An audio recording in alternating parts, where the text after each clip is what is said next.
இயேசுவின் நாமம் மகிமைப்படுவதாக. இப்போ நம்ம செய்தி என்னன்னா, யெகோவா சாட்சிகளுக்கு இயேசு தரும் அழைப்பு. ஆமென் சொல்லுவோமா? இயேசுப்பா ஏற்கனவே கட்டட சபைக்காரங்களுக்கு, ரோமன் கத்தோலிக்கர்களுக்கு அழைப்பு கொடுத்தாரு. அடுத்தது முஸ்லீம்களுக்கு ஒரு 2 வருஷம் அழைப்பு கொடுத்தாரு. இப்போ டர்ன் யெகோவா சாட்சிகளுக்கு அழைப்பு. இந்த யெகோவா சாட்சிகள் ஒரு 130 வருஷத்துக்கு மேலே இந்த இந்த டாக்ட்ரினை அவங்க ஃபாலோ பண்ணுற டாக்ட்ரினை ஃபாலோ பண்ணிக்கிட்டு இருக்காங்க. அது என்ன டாக்ட்ரின்ங்கிறத நம்ம பார்க்கலாம். ஆனால் இப்போ ஏசப்பா அவங்களுக்கு ஒரு அழைப்பு கொடுக்குறாரு. தன்னிடம் வர சொல்லி சொல்கிறாரு. அவங்களோட டாக்ட்ரினில் முக்கியமானது என்னென்னா, இயேசு அல்மைட்டி காட் இல்லை, இயேசு தேவன் இல்லை அப்படிங்கிறது தான் அவங்களோட டாக்ட்ரின். அப்புறம் ட்ரினிட்டி இல்லைங்காங்க. ட்ரினிட்டி இல்லைன்னு நம்மளும் சொல்கிறோம். ஏன்னா தேவன் ஒருவர் தான், அவரை பிரிக்கக்கூடாது. ட்ரினிட்டி இல்லைங்கிறாங்க, தட்ஸ் ஓகே. பட் ஆனால் அவங்க ட்ரினிட்டின்னு சொல்கிறது வேறு கன்சிடர் பண்ணுறாங்க. அதாவது பரிசுத்தாவி கிடையாது அப்படிங்கிற மாதிரி. பரிசுத்தாவிக்கு அவங்க பொசிஷனை கொடுக்கல. அவங்களோட டாக்டரினில் பரிசுத்தாவிக்கு இடமே இல்லை. பரிசுத்தாவிக்கு இடமே இல்லைன்னா அப்படின்னா இயேசு பூமிக்கு வந்த பலன் அவங்களுக்கு கிடைக்கல. பரிசுத்தாவி இல்லைன்னா ஒரு பிரயோஜனம் கிடையாது. ஸோ நம்ம இப்போ ஒரு ஃபண்டமெண்டல்ஸை பார்க்க போகிறோம். ஒரு இன்ட்ரடக்ஷன். அதுக்கு பிறகு நம்ம அவங்களுடைய கொள்கைகள் என்ன அப்படிங்கிறது ஒரு சின்னதாக பார்த்துட்டு, அதுக்கு பிறகு சத்தியம் என்ன அப்படிங்கிறத நம்ம பார்க்க போகிறோம். ஆவியானவர் என்ன அளவுக்கு கொடுக்குறாரோ அந்த அளவுக்கு அவங்களுக்கு இந்த சத்தியம் போகட்டும். நம்ம எல்லாம் ஜெபம் பண்ணிக்கிட்டு இருக்கோம். அவங்களும் நம்மளை போல இயேசுவுக்கு சீஷராகணும். ஆமென் சொல்லுவோமா? ஆமென். இப்போ ஒரு ஸ்மால் இன்ட்ரடக்ஷன். அவங்க என்ன பண்ணுறாங்க அப்படிங்கிறத பார்க்குறதுக்கு முன்னால் சில லவுட் திங்கிங் சில கேள்விகள் பார்த்திங்கன்னா, இன்றைக்கி தேவனுடைய நாமம் என்னது சொல்லுங்கள்? தேவனுடைய நாமம் இயேசு. த ஃபண்டமெண்டல். அவங்க யெகோவாவுக்கு சாட்சி கொடுக்குறாங்க.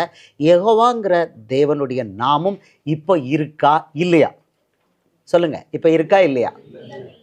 அப்போ என்னாச்சு? அந்த நாமம் என்னாச்சு? அந்த நாமம் இப்பொழுது இயேசுங்கிறதா மாறி போயிட்டு. இப்போது இதை ஏசப்பா வசனத்தில் கொடுத்துருக்கிறாரு. அந்த வசனங்களை குயிக்காக பார்ப்போம். இந்த ஃபண்டமெண்டல்ஸை கொஞ்சம் பார்த்துட்டு அப்புறம் போகலாம். யோவான் 5வது அதிகாரம் 43வது வசனத்தில் ஏசப்பா சொல்கிறாரு, நான் என் பிதாவின் நாமத்தில் வந்திருந்தும் நீங்கள் ஏற்றுக்கொள்கிறதில்லை. ஜான் 5:43 சொல்கிறாரு.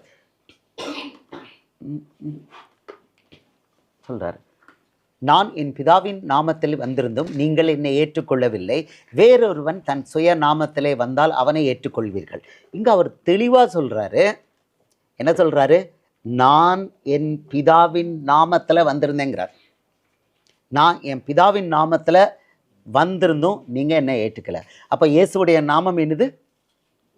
பிதாவுடைய நாமம்.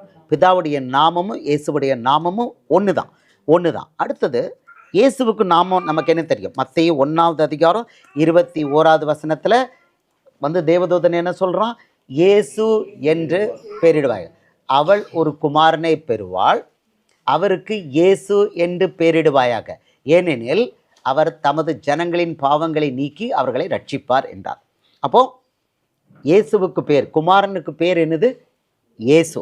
இது லூக்கா 1வது அதிகாரம் 31வது வசனத்தில் யார்கிட்ட சொல்கிறாங்க?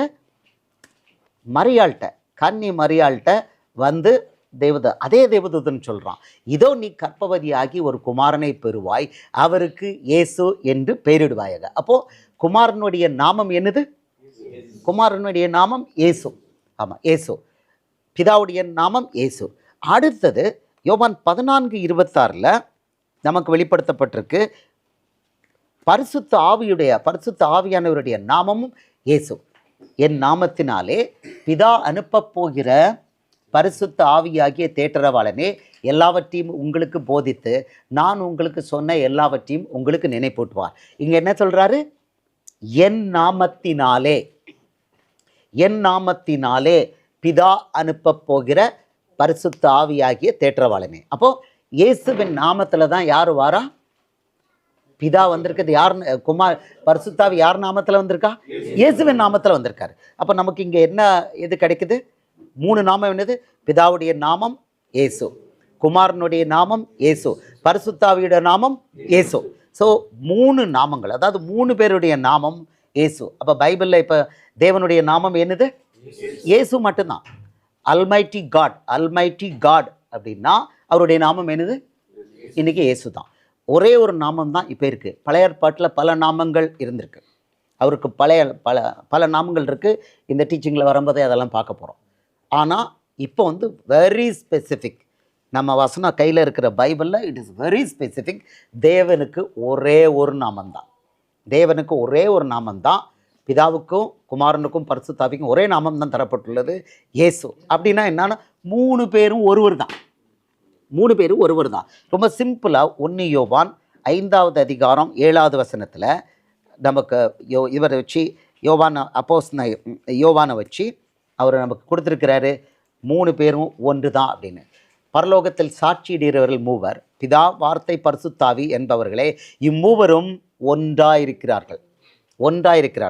இதே அதிகாரத்தில் 1 யோவான் 5வது அதிகாரத்தில் 20வது வசனத்தில் இதே யோவானை வச்சு ஆவியானவர் வெளிப்படுத்தியிருக்காரு. இவன் இயேசுவோட மார்பில் சாஞ்சிக்கிட்டு இருந்தவன் வெளிப்படுத்துகிறாரு. அன்றியும் நாம் சத்தியம் உள்ளவரை அறிந்து கொள்வதற்கு தேவனுடைய குமாரன் வந்து நமக்கு புத்தியை தந்திருக்கிறார் என்றும் அறிவோம். அவருடைய குமாரனாக இயேசு கிறிஸ்து என்னப்பட்ட சத்தியமுள்ளவருக்குள்ளும் இருக்கிறோம். இவரே மெய்யான தேவனும் நித்திய ஜீவனுமாக இருக்கிறார். ஆமென் சொல்லுவோமா? இவரே மெய்யான தேவனும் நித்திய ஜீவனுமாக இருக்கிறார். குமாரனுக்கு தான் இங்கே இம்பார்ட்டன்ட். இவரே மெய்யான தேவனும் நித்திய ஜீவனுமாக இருக்கிறார். அப்போ ரொம்ப தெளிவாக நமக்கு வந்து எல்லா வசனங்கள் வந்திருக்கு. அதாவது ஃபஸ்ட் லெவலில் நம்ம பார்க்குறது என்னென்னா, தேவனுக்கு இப்போ ஒரே ஒரு நாமந்தான். இது பழைய ஏற்பாட்டில் நாமங்கள் அது எப்படி மூவ் ஆச்சு அப்படிங்கிறத அடுத்த டீச்சிங்கில் பார்ப்போம். இது இன்ட்ரடக்ஷன் தான். இப்போ யாருக்கு சாட்சி கொடுக்கணும்? யாருக்கு சாட்சி கொடுக்கணும்? அப்போஸ்தலர் 1வது அதிகாரம் 8வது வசனம். அப்போஸ்தலர் 1:8 அவர் சொல்கிறாரு, பரிசுத்த ஆவி உங்களிடத்தில் வரும்போது நீங்கள் பலனடைந்து எருசலேமிலும் யூதேயா முழுவதிலும் சமாரியாவிலும் பூமியின் கடைசி பரியந்தமும் எனக்கு சாட்சிகளாயிருப்பீர்கள். யாருக்கு சாட்சி? இயேசுவுக்கு.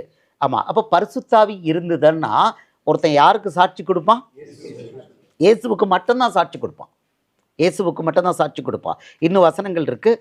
ஆனால் மெயினாக இயேசுவோட வாயிலிருந்து வந்த வசனம் இது. ரொம்ப இன்னும் ஒரு தடவை நம்ம பார்ப்போம். இங்கே சொல்கிறாரு, பரிசுத்த ஆவி உங்களிடத்தில் வரும்போது நீங்கள் பலனடைந்து. இங்கிலீஷில் பார்த்தீங்கன்னா, but you shawl receive power when the Holy Spirit has come upon you. அப்போது பரிசுத்த ஆவி வரும்போது நமக்கு என்ன கிடைக்குது? பவர் கிடைக்குது. அந்த பவர் கிடைக்கும் போது என்ன செய்வோமா? நீங்கள் பலனடைந்து எருசலேமிலும் யூதேயாவிலும் பூமியின் கடைசி பரியந்தமும் யாருக்கு சாட்சிகளாக இருப்போம்? இயேசுவுக்கு. அவர் கிளீனாக சொல்கிறாரு, எனக்கு சாட்சிகளாக இருப்பீர்கள். அப்போ இங்கே யெகோவா தேவன் பேர் எங்கே இருக்குது? இல்லை. இப்போ நீங்கள் பார்த்தீங்கன்னா, ஒருத்தன் இயேசுவுக்கு ஊழியம் செஞ்சால் அவன் யாரை பின்பற்றணும்? யோவான் 12வது அதிகாரம் 26வது வசனம். இயேசுவை தான் நாங்கள் பின்பற்றுறோம் அப்படின்னு ஒருத்தன் சொன்னால் அவன் யாரை பின்பற்றணும் அப்படின்னு சொல்லியிருக்கிறார். யோவான் 12:26, ஒருவன் எனக்கு ஊழியம் செய்கிறவன் ஆனால் என்னை பின்பற்ற கடவன். கிளியராக இருக்கா? ஒருவன் எனக்கு ஊழியம் செய்கிறவன் ஆனால் என்னை பின்பற்ற கடவன். யெகோவா தேவனே இல்லை, நான் எங்கே இருக்கிறேனோ அங்கே என் ஊழியக்காரனும் இருப்பான். ஒருவன் எனக்கு ஊழியம் செய்தால் அவனை பிதாவானவர் கனம் பண்ணுவார். அப்போ இயேசுவை பின்பற்றினா அவனை பிதாவானவர் கனம் பண்ணுவார். அப்போ ஊழியக்காரன் இந்த பைபிளில் இப்போ ஊழியக்காரன் யாருடைய ஊழியக்காரன்? இயேசுவுடைய ஊழியக்காரனுக்கு மட்டும்தான் இப்போ பைபிள். பழைய ஏற்பாட்டு யெகோவா தேவனுக்கு ஊழியம் செய்கிறவங்களுக்குன்னு சொல்லி இந்த பைபிள் இப்போ உண்டா? கிடையவே கிடையாது. ஸோ ஏசுங்கிறது தான் பிதாவுடைய நாமம். பிதாவுடைய நாமமே ஏசுங்கும் பொழுது வேறு எதற்கு எங்கள் பேரையே மாற்றிட்டார் அவர். ஓகே, சிலுவையில் ஜீவனை கொடுத்தது யார்? யெகோவா தேவன் தான். சிலுவையில் தன்னுடைய நாமத்தை அவர் என்ன பண்ணிட்டாரு? க்ளோஸ் பண்ணிட்டார். அதில் மரித்து 3 நாள் அடக்கம் பண்ணப்பட்டு வெளியே வரும்போது அவர் பழைய ஏற்பாட்டு நாமங்கள் எல்லாம், எஸ்பெஷலி எந்த நாமத்துக்கு பவர் இருந்ததோ, ஆபிரகாம், ஈசாக்கு, யாக்கோபின் தேவன், அந்த நாமத்துக்கு மட்டும்தான் பழைய ஏற்பாட்டில் பவர் இருந்தது. இதை நம்ம பின்னால் பார்க்கலாம். ஆபிரகாம், ஈசாக்கு, யாக்கோபின் தேவன்கிற நாமத்துக்கு மட்டும் பவர் இருந்தது. இஸ்ரவேலின் தேவன்கிற நாமத்துக்கு பவர் இருந்தது. யெகோவா தேவனுக்கு பவர், அந்த நாமத்துக்கு பவர் இருந்ததா தெரியல. யாருமே அதை யூஸ் பண்ணி பேய்களை ஓட்டலை, வியாதிகளை குணப்படுத்தலை, அற்புதங்களை செய்யலை. ஒரு அற்புதம் கூட யெகோவா தேவன் நாமத்தில் யாருமே பண்ணலை. ஆனால் ஆபிரகாம், ஈசாக்கு, யாக்கோபின் தேவன் நாமத்தில் பண்ணப்பட அற்புதம் செஞ்சுருக்காங்க. எலியா பண்ணினான், அக்கினி வானத்திலிருந்து வந்தது. அப்போ நம்ம அதை பார்க்கலாம், அந்த வசனங்களை நம்ம பார்க்கலாம். இப்போ வந்து அந்த நாமம், அதாவது இயேசுங்கிற இந்த நாமத்துக்கு எல்லா நாமத்துக்கும் மேலான ஒரு வல்லமை, எல்லா நாமத்துக்கும் மேலான நாமம் தரப்பட்டு ஒரு வல்லமை கொடுக்கப்பட்டிருக்கு. இந்த வல்லமை எதுக்கு பயன்படுத்துறதுக்கு? அவருடைய ராஜ்யத்தை கட்டுறதுக்கு, பிசாசை மடங்கடிச்சு பரலோக ராஜ்யத்தை நெக்ஸ்ட் லெவல் கொண்டு போகிறதுக்காக, இந்த பூமியில் பரலோக ராஜ்யத்தை நெக்ஸ்ட் லெவலில் கொண்டு போகிறதுக்காக அவருடைய நாமங்கிற மகத்துவமான வல்லமை சாதாரண மனுஷனுக்கு கொடுக்கப்பட்டிருக்கு. இது பழைய ஏற்பாட்டில் யாருக்கும் தரப்படலை. ஸோ இந்த நாமம் அப்படிங்கிறத குறித்து நம்ம கொஞ்சம் டீட்டெயிலாக பார்க்க போகிறோம். இப்போ நம்ம பார்த்துருக்குது, இயேசுவுக்கு ஒருத்தன் ஊழியம் பண்ணானா, அதாவது இந்த பைபிளில் உள்ள எந்த ஊழியக்காரனாக இருந்தாலும் அவன் ஊழியம் பண்ணுறது யாருக்கு பண்ணுறான்?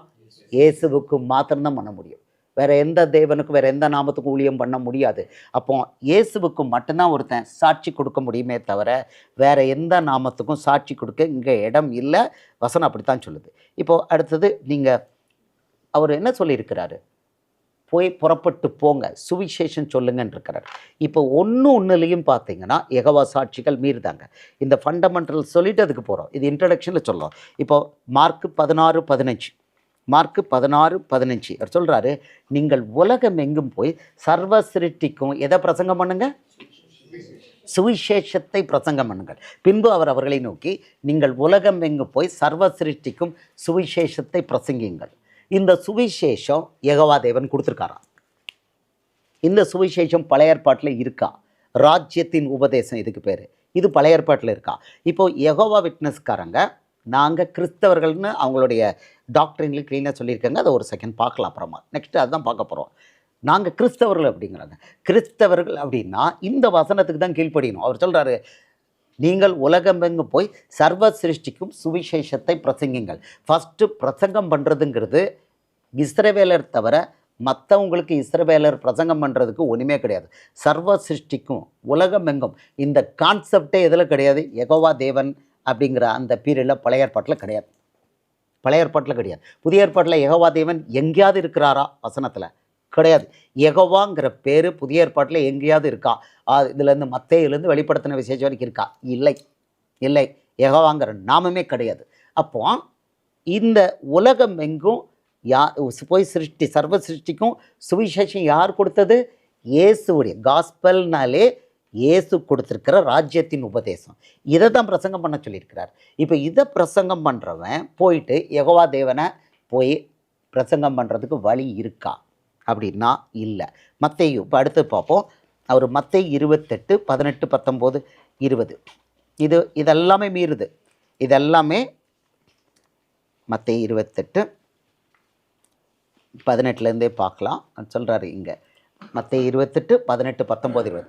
அப்பொழுது இயேசு சமீபத்தில் வந்து, வானத்திலும் பூமியிலும் சகல அதிகாரமும் எனக்கு கொடுக்கப்பட்டிருக்கிறது. ஆகையால் நீங்கள் புறப்பட்டு போய் சகல ஜாதிகளையும் சீஷராக்கி பிதா குமாரன் பரிசுத்தாவின் நாமத்தினாலே அவர்களுக்கு ஞானஸ்தானம் கொடுத்து, நான் உங்களுக்கு கட்டளையிட்ட யாவையும் அவர்கள் கை கொள்ளும்படி அவர்களுக்கு உபதேசம் பண்ணுங்கள். இதோ உலகத்தின் முடிவு பரியந்தம் சகல நாட்களிலும் நான் உங்களுடனே கூட இருக்கிறேன் என்றார். ஆமேன். இதில் நான் உங்களுக்கு கட்டளையிட்ட ரொம்ப தெளிவாக கொடுத்துருக்கார். நான் உங்களுக்கு கட்டளையிட்ட யாவையும் அவர்கள் கை கொள்ளும்படி அவர்களுக்கு உபதேசம் பண்ணுங்கள் சொல்லிட்டு கேரண்டி கொடுக்குறாரு. இதோ உலகத்தின் முடிவு பரியந்தம் சகல நாட்களிலும் நான் உங்களுடனே கூட இருக்கிறேன். இங்கே பழைய ஏற்பாட்டு நாமம், தேவனுடைய நாமத்துக்கு எங்கே இடம் இருக்குது?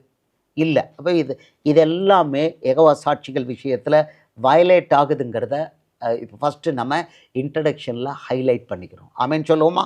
ஆமேன். இப்போ அடுத்தது சொல்கிறாரு நமக்கு லூக்கா 24, 47, 48. லூக்கா 27, 47 அவர் வந்து பரமேற போகிறதுக்கு முன்னால், உயிர் தெழுந்து பரமேறி போகிறதுக்கு முன்னால் சொன்ன வசனம். அவர் சொல்கிறார், அன்றியும் மனம் திரும்புதலும் பாவம் மன்னிப்பும் எருசலேம் தொடங்கி சகல தேசத்தாருக்கும் அவருடைய நாமத்தினாலே பிரசங்கம் பண்ண வேண்டியது. அவருடைய நாமத்தினாலே, இயேசுடைய நாமத்தினாலே பிரசங்கம் பண்ண வேண்டியது சொல்லிட்டு, நீங்கள் இவைகளுக்கு சாட்சிகளாக இருக்கிறீர்கள்.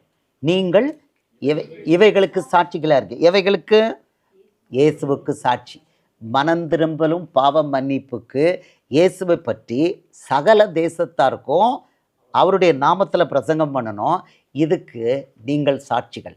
அப்போ நம்ம சாட்சியாக இருக்கிறது யாருக்குன்னா இயேசுவுடைய சுவிசேஷத்துக்கு.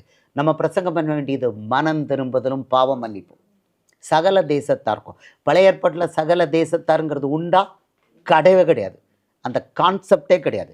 ஆமாம், அந்த அந்த பழைய ஏற்பாட்டு வேதாகமும் எதில் இருக்கும்? தேவாலயத்தில் இருக்கும். அப்புறம் ஒரு காப்பி வேணால் ஜெபாலயத்தில் இருக்கும். அந்த தீர்க்க தரிசன ஆகமங்களை நியாயப்பிரமாணத்தை அவங்க படிப்பாங்க. அவ்வளோதான், அவ்வளோதான் அவங்களுக்குள்ள. அந்த வேதம் நமக்கு தரப்பட்டதா?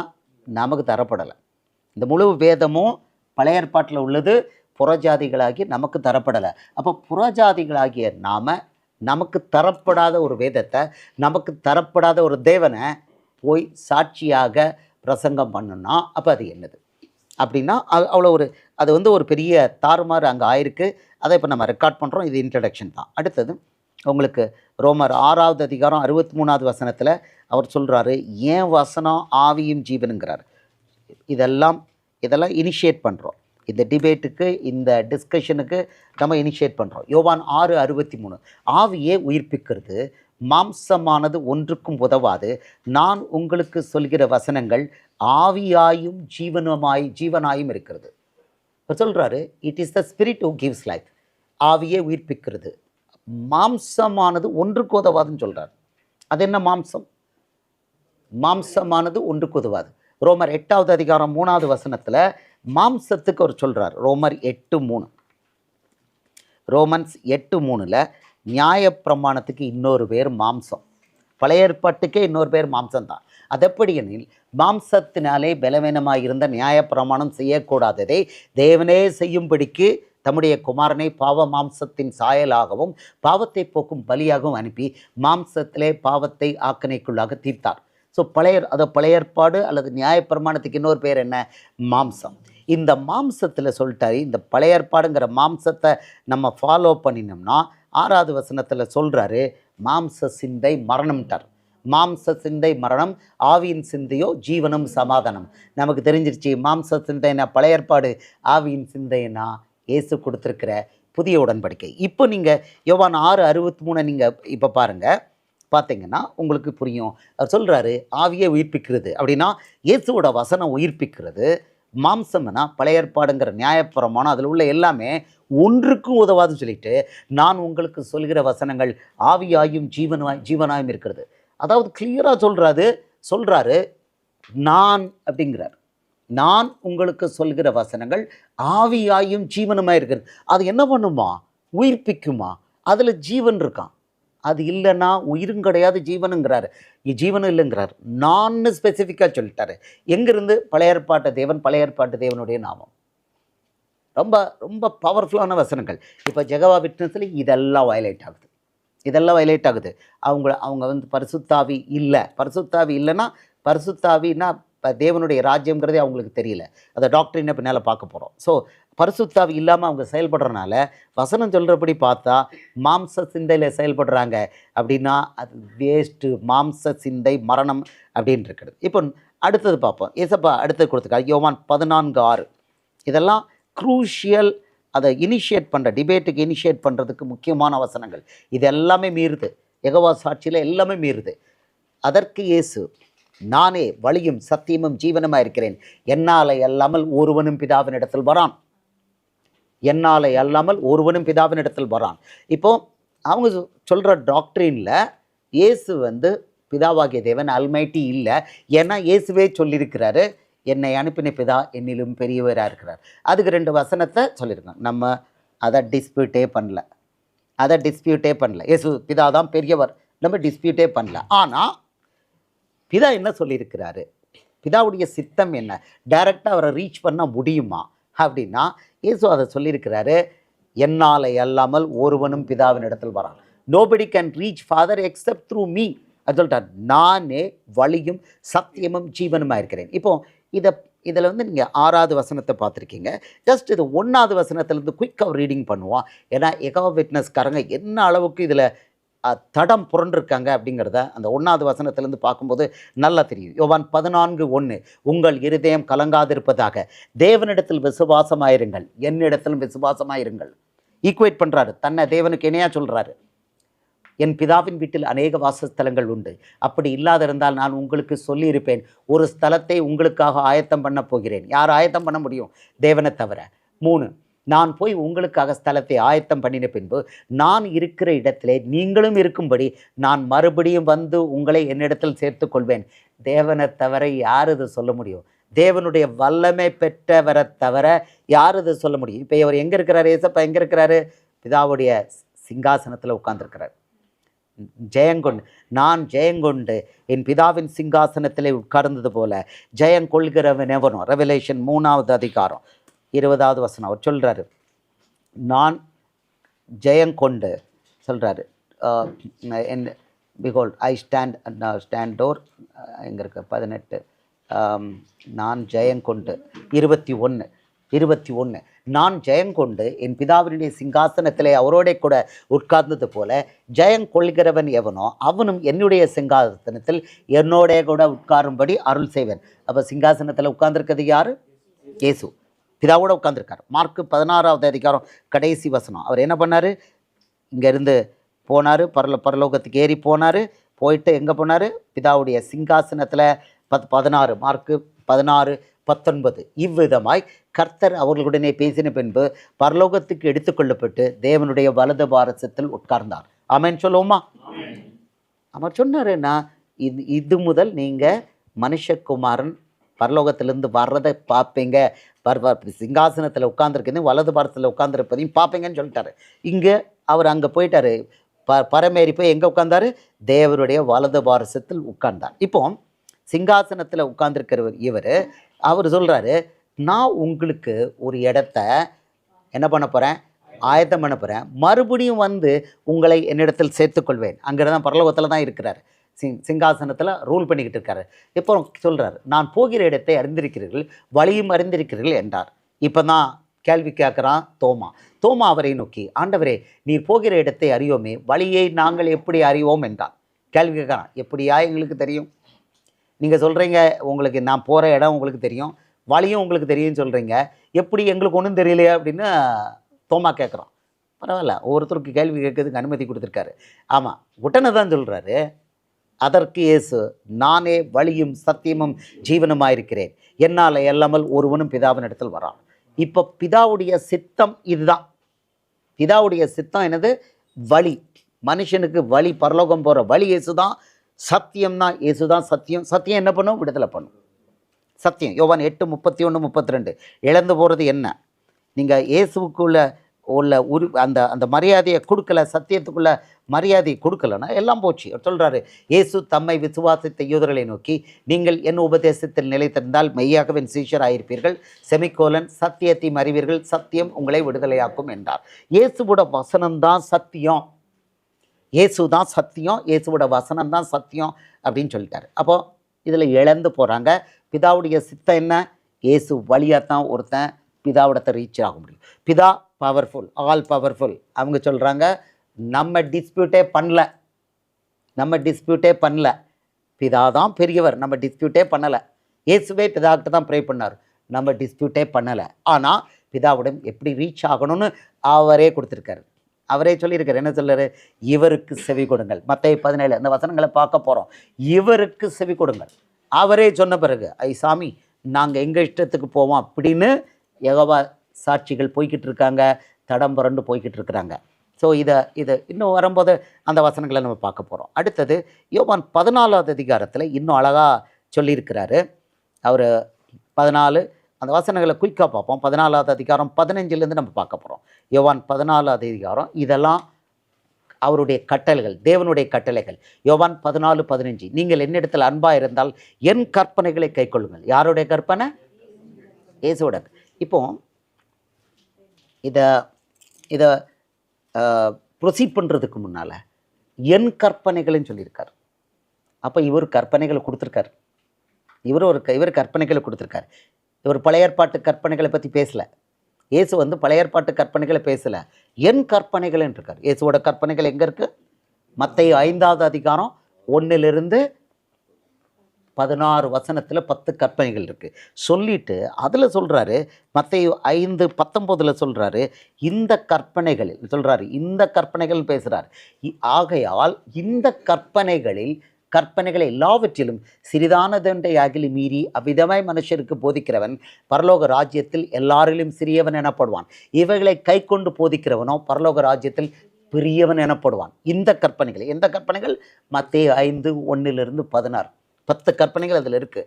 பழைய ஏற்பாட்டு கற்பனைகளை பற்றி இயேசு பேசலை. இப்போ பார்த்தீங்கன்னா தெளிவாக கொடுத்துருக்கிறாரு. இங்கே யாரை ஃபோக்கஸ் பண்ணியிருக்கிறாரு?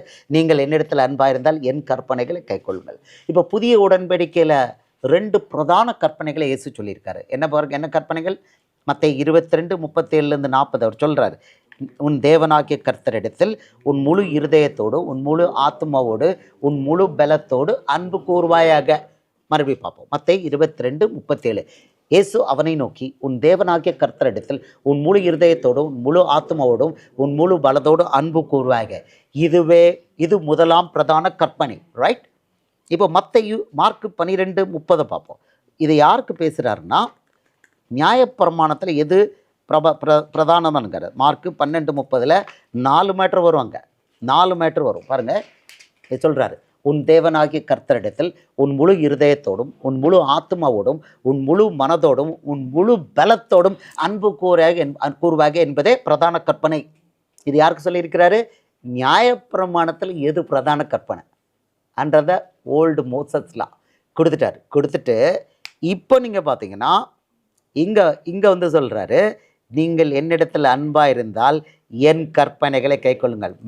அதே தேவன் இங்கே கொடுக்குறாரு. இந்த பக்கம் சீஷர்களை பார்த்து சொல்கிறாரு, நீங்கள் என்னிடத்தில் அன்பாக இருந்தால் என் கற்பனைகளை கேட்கொள்ளுங்கள் சொல்லிட்டாரா? அதோட விடலை.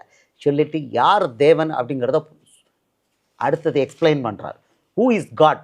இப்போ அடுத்தது அவர் வசனத்தில் எல்லாம் எழுதி வச்சுருக்காரு. இப்போ ஹூ இஸ் காட், நீங்கள் நேசிக்க வேண்டியது யார் அப்படிங்கிறத அடுத்தது காமிக்கிறார். எந்த அளவுக்கு நேசிக்கணுமா, எந்த அளவுக்கு நேசிக்கணும் பார்ப்போம். அதை மத்தேயு 10வது அதிகாரம் 37வது வசனம்.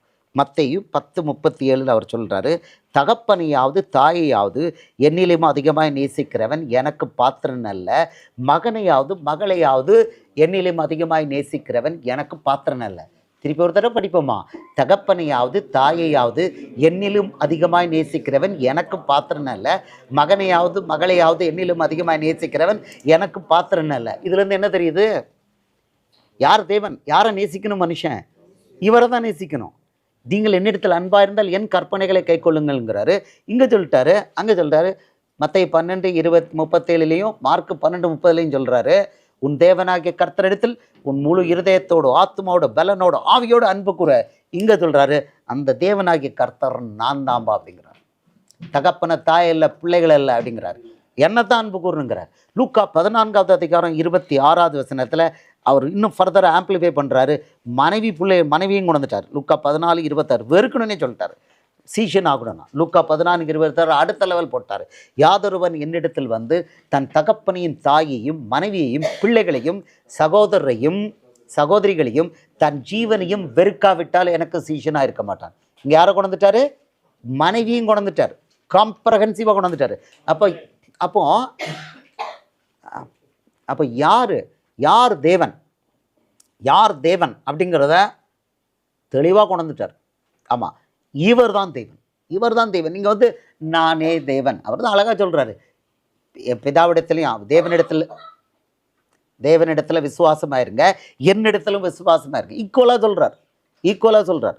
ஆமாம் சொல்கிறாரு. ஆமாம், இப்போ யோவான் 17:3 சொல்கிறாரு. இதில் எல்லாத்துலேயும் கடைசியில் அவர் கொண்டு வராரு.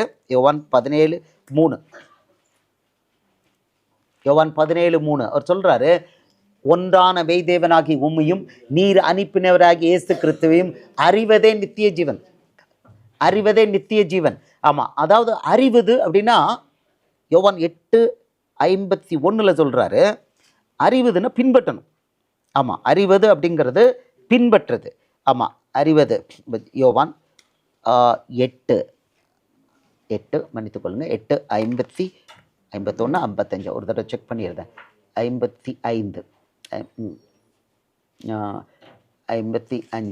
ஓகே, யோவான் 8:55 அவர் சொல்கிறார், ஆயினும் நீங்கள் அவரை அறியவில்லை, நான் அவரை அறிந்திருக்கிறேன். அவரை அறியேன் என்று சொல்வேனாகில் உங்களைப் போல நானும் பொய்யனாய் இருப்பேன். அவரை நான் அறிந்து அவருடைய வார்த்தையை கை கொண்டிருக்கிறேன். அப்போது அறிந்துங்கிறதுக்கு அர்த்தம் என்னென்னா வார்த்தையை கை கொள்ளணும், வார்த்தையை கை கொள்ளணும். இப்போ யோவான் 17:3 நீங்கள் படித்து பாருங்கள். இப்போ யோவான் 17:3 படிச்சிங்கன்னா உங்களுக்கு நல்லா புரியும். ஒன்றான மெய்தேவனாகிய உம்மையும் நீர் அனுப்பினவராக இயேசு கிறிஸ்துவையும் அறிவதே நித்திய ஜீவன். அப்படின்னா இயேசுவோட வார்த்தைகளுக்கு கீழ்ப்படுகிறது நித்திய ஜீவன். இதுதான் நித்திய ஜீவன். நித்திய ஜீவன் என்ன சாதாரணமா? நித்திய ஜீவன சாதாரணமா? பரலோகம். பரலோகத்துக்கு வழியே நானும் என் வார்த்தைகளும்ட்டார். என்ன கை கொண்டாதான். ஆமாம், பிதாவை யாராவது பார்க்க முடியுமா? ஒருத்தரும் பார்க்க முடியாது. பிதாவை டைரக்டாக ரீச் ஆக முடியுமா? முடியாது. யோவான் 1:17 தேவனை ஒருவனும் ஒரு காலம் கண்டதில்லை, பிதாவின் மடியில் இருக்கிற குமாரனே அவரை வெளிப்படுத்தினார். கிளியராக வசனம் சொல்லுது. ஆமாம், 18 யோவான் 1:18 தேவனை ஒருவனும் ஒரு காலம் கண்டதில்லை, பிதாவின் மடியில் இருக்கிற ஒரே பேரான குமாரனே அவரை வெளிப்படுத்தினார். பிதாவை வெளிப்படுத்தினது இயேசு தான். ஆமாம், நான் என்னை கண்டவன் பிதாவை கண்டவன். பின்னால் அந்த வசனங்களை பார்க்கலாம். இதை இனிஷியேட் பண்ணுறோம். இப்போது இவர் தான் பிதாவுடைய உருவம், பிதாவை வெளிப்படுத்தினது இவர் தான். பிதாவை கண்டது யார்? ஒரே ஒருத்தர் தான் பிதாவை பார்க்க முடியும். யோவான் 6:46 சொல்கிறார். யோவான் 6:46 அவர் கொடுக்குறாரு, பிதாவிடத்தில் தேவனிடத்திலிருந்து. யோவான் 6 என்ன எந்த வசனம் போட்டிருக்கேன் தப்பு, 4:46 போட்டேன். யோவான் 6:46 யோவான் 6:46 தேவனிடத்திலிருந்து வந்தவரே தவிர வேறொருவரும் பிதாவை கண்டதில்லை, இவரே பிதாவை கண்டவர். பிதாவை யாரும் பார்க்க முடியாது, பிதாவை யாரும் பார்க்க முடியாது. ஒருவனும் பார்க்கலன்னு சொல்லிட்டாரு. யோவான் 1:18 பிதாவை ஒருவனும் பார்த்ததில்லை. யாரை பிதாவை வெளிப்படுத்தியிருக்கா? இயேசு தான் பிதாவை வெளிப்படுத்தியிருக்கிறார். அப்போ இது ரொம்ப தெளிவாக அவர் எல்லாம் கொடுத்துருக்கிறார். இவர் தான் பிதாவை வெளிப்படுத்தியிருக்கிறாருன்னு சொல்லியிருக்கிறார். பிதாவை வெளிப்படுத்தினது இயேசு தான். பிதாவை ஒருத்தரும் பார்க்கல அப்படிங்கிறத சொல்லிட்டு தான் ஒருத்தர் தான் பிதாவை பார்க்க முடியும்னு சொல்லியிருக்காரு. பிதாவுக்கு உருவம் உண்டா? பிதாவுக்கு உருவம் உண்டா இல்லையா அப்படிங்கிறத இயேசு தான் சொல்ல முடியும், வேறு யாரும் சொல்ல முடியாது. இப்போ பழைய ஏற்பாட்டில் பார்த்தீங்கன்னா, நான் உண்மை பார்க்கணும்னு கேட்குறான் மோசே. யாத்திரா எக்ஸோடஸ் 33:20 எக்ஸோடஸ் 33:20 அவன் கேட்குறான், நான் உண்மை காண வேண்டும்னு பதில் கொடுக்குறார் தேவன். பழைய ஏற்பாட்டு தேவன், நீ என் முகத்தை காண மாட்டாய், ஒரு மனுஷனும் என்னை கண்டு உயிரோடு இருக்கக்கூடாது என்றார். இதான் ரூல். மனுஷன் தேவனை பார்க்க முடியாது. அதனால் அங்கங்கே மனுஷன் தேவனை பார்த்தான் அப்படின்ன உடனே அவன் என்ன சொன்னான்? ஐயோ, நான் தேவனை கண்டேன் செத்தேன் அப்படிம்பா. நான் தேவனை கண்டேன் செத்தேன்பா. ஆனால் அவன் கண்டது தேவனை இல்லை. யாரை பார்த்துருக்கான் அந்த பீரியடில்? பார்த்தது குமாரனை தான் பார்த்துருக்காங்க. They've all seen only the son. அவர் அங்கே இருந்திருக்கிறார். இதான் ரூல்.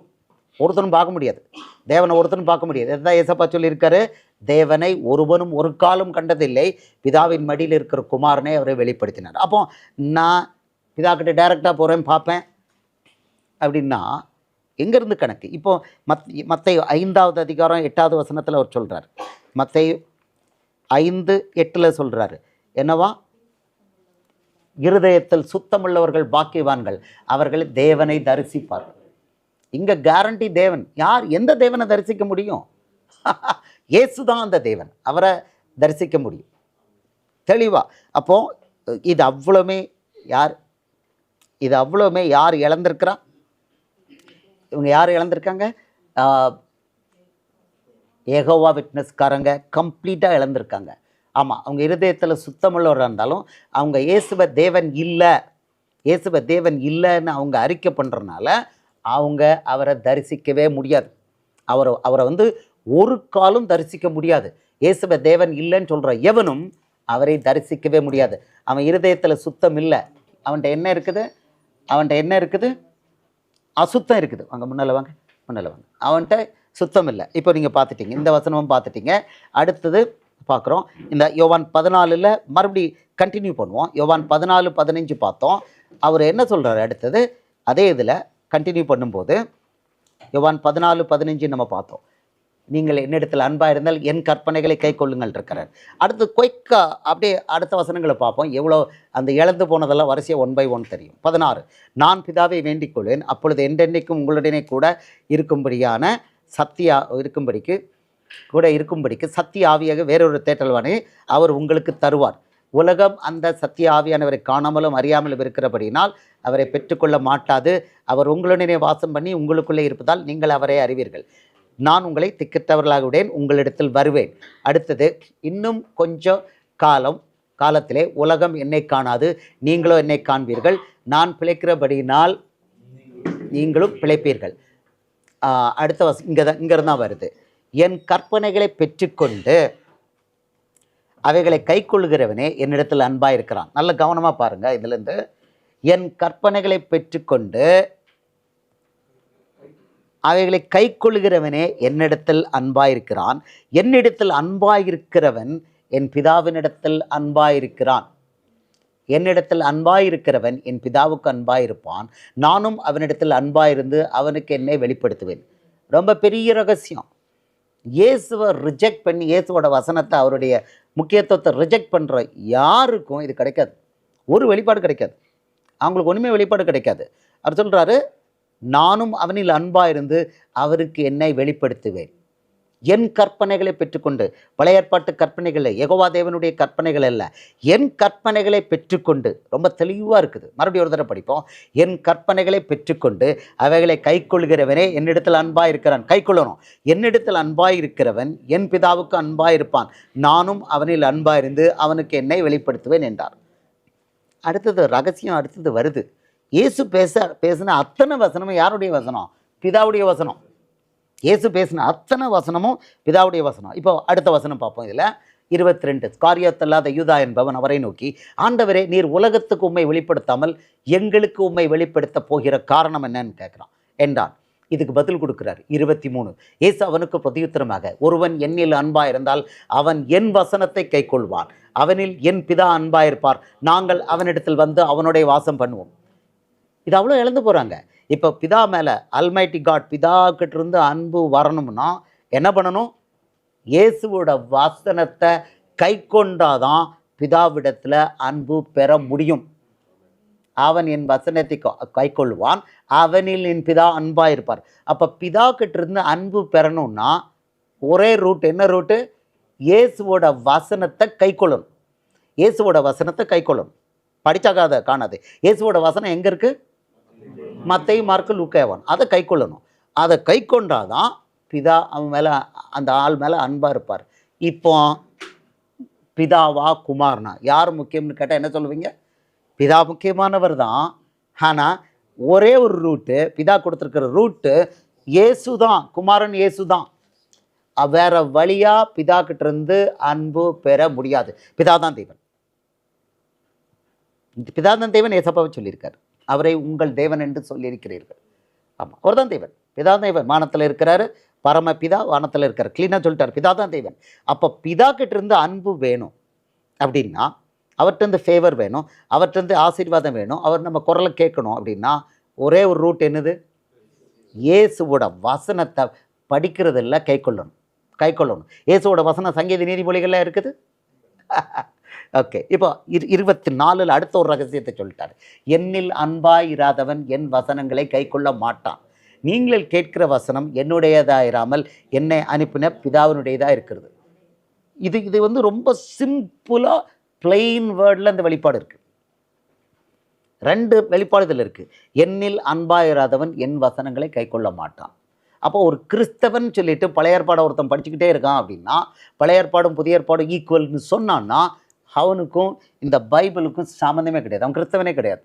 இப்போது யெகோவா விட்னஸ்காரங்க சொல்கிறாங்க, நாங்களும் கிறிஸ்தவர்கள் தான் சொல்கிறாங்க. வி ஆர் ஆல்சோ கிறிஸ்டியன்ஸ்னு சொல்லிட்டு அப்போஸ்தலர் 13 சொல்கிறாங்க, நாங்கள் கிறிஸ்டியன்ஸ் தான் அப்படிங்கிறாங்க. கிறிஸ்டியன் சொன்னால் அவன் இயேசு மேலே அன்பாக இருக்கிறவன் அர்த்தம். அவன் இயேசுவோட வசனத்தை கை கொள்கிறவன். இயேசுவோட வசனத்தில் கை கொள்ளலை அப்படின்னா அவன் கிறிஸ்டியன் அல்ல. 2வது சொல்கிறாரு, 2வது வெளிப்பாடு, நான் உங்களுடனே சொல்கிற வசனங்கள், நீங்கள் கேட்கிற வசனம் என்னுடையதராமல் என்னை அனுப்பின பிதாவினுடையதாக இருக்கிறது. ஆமென் சொல்லுவோமா? அப்போ இயேசுவோட வசனம் தான் பிதாவுடைய வசனம். அப்படி இருக்கும்போது ஒருத்தர் நான் வந்து யெகோவா தேவனை நான் பின்பற்றுறேன், அவர் தான் அல்மைட்டி காட், நான் யாரோட வசனத்தை பின்பற்றணும்? தப்பாக ரூட்டு போனாலும் பின்பற்ற வேண்டியது இயேசுவோட வசனத்தை தான் பின்பற்றணும். அடுத்த 2 வசனத்தில் இன்னும் அதிகமாக அவர் கொடுத்துருக்காரு. நான் பேசின வசனம் தான் பைபிள்னு சொல்லியிருக்கிறார். நான் உங்களிடையே தங்கியிருக்கையில் இவைகளை உங்களுக்கு சொன்னேன். இனிஷியேட் பண்ணிவிட்டு அடுத்த வசனத்தில் சொல்கிறாரு, என் நாமத்தினாலே பிதா அனுப்பப் போகிற பரிசுத்த ஆவியாகிய தேற்றரவாளனே எல்லாவற்றையும் உங்களுக்கு போதித்து நான் உங்களுக்கு சொன்ன எல்லாவற்றையும் உங்களுக்கு நினைப்பூட்டுவார். இந்த 25-26 வசனத்தில் அவர் நமக்கு என்ன சொல்லி கொடுத்துருக்கிறாரு? நாம் பேசின வசனம் தான் உங்களுக்கு பைபிள். இவைகளே நான் உங்களோடு இருக்கும்போது உங்களுக்கு சொன்னேன்னு சொல்லிட்டு சத்திய ஆவியானவர் என்ன பண்ணுவாராம்? இயேசு வாய் திறந்து பேசினதை என்ன பண்ணுவாராம்? நினைப்பூட்டுவார். இயேசு வாய் திறந்து பேசினதை அவர் நினைப்பூட்டுவார். ஆவியானவர் புதுசாக எதுவும் சொல்லுவார்னு சொல்லலை. நான் உங்களுக்கு சொன்ன எல்லாவற்றையும் ஆவியானவர் நினைப்பூட்டுவார். அப்போ மெயின் பைபிள் எது? பின்பற்ற வேண்டிய பைபிள் எது? இயேசு வாய் திறந்து பேசின வசனம் தான். தெளிவாக வந்துருச்சு. இவ்வளோ இது அவ்வளோத்தையும் யார் இழந்துக்கிட்டு இருக்கா? ஜெகவா விட்னஸ்காரங்க இழந்துகிட்டு இருக்காங்க. ஆமாம், இதெல்லாம் ரெக்கார்டட். இது அவங்க அந்த ஜெகவா விட்னஸ் வர்றதுக்கு ரொம்ப வருஷத்துக்கு முன்னால் இதெல்லாம் இருக்குது. அதனால் யாரும் இதை மாற்றிட்டாங்க அப்படிலாம் சொல்ல முடியாது.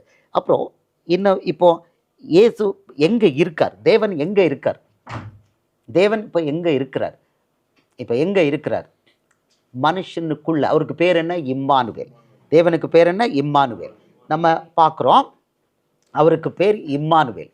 இம்மானுவேல்னா தேவன் நம்மோடு இருக்கிறார் பார்ப்போம். இப்போது எல்லாருக்கும், ஜெகவா விட்னஸ்காரங்களுக்கு, கட்டட சபை போகிறவங்களுக்கு எல்லாருக்கும் தெரியும் இம்மானுவேல்னா என்னன்னு தெரியும். அதோட தீர்க்க தரிசனம் என்னன்னு தெரியும். ஏசாயா 7:14 இதோ ஒரு கன்னிகை கர்ப்பவதியாகி ஒரு குமாரனை பெறுவாள், இம்மானுவேல் என்று அவருக்கு பெறுவாள். ஆதலால் ஆண்டவர் தாமே உங்களுக்கு ஒரு அடையாளத்தை கொடுப்பார். இதோ ஒரு கன்னிகை கர்ப்பவதியாகி ஒரு குமாரனை பெறுவாள், அவருக்கு இம்மானுவேல் என்று பெயரிடுவாள். இதான் இயேசுவை குறித்த தீர்க்க தரிசனம். இது இயேசு பிறக்கிறதுக்கு 700 வருஷத்துக்கு முன்னால் வந்து தீர்க்க தரிசனம். இது நிறைவேறுது. எங்கே நிறைவேறுது? எங்கள் மத்தேயு 1வது அதிகாரம் 21லேருந்து 23. இப்போ 23 டைரெக்டாக போகலாம், 21 போவோம். இப்போ தேவதூதன் வாரான், யோசேப்பிட்டு சொல்கிறான், அவள் ஒரு குமாரனை பெறுவாள், அவருக்கு இயேசு என்று பெயரிடுவாயாக, ஏனெனில் அவர் தமது ஜனங்களின் பாவங்களை நீக்கி அவர்களை ரட்சிப்பார் என்றார். இங்கே சொல்கிறது இயேசுவுக்கு பேர் என்ன? இம்மானுவேல்.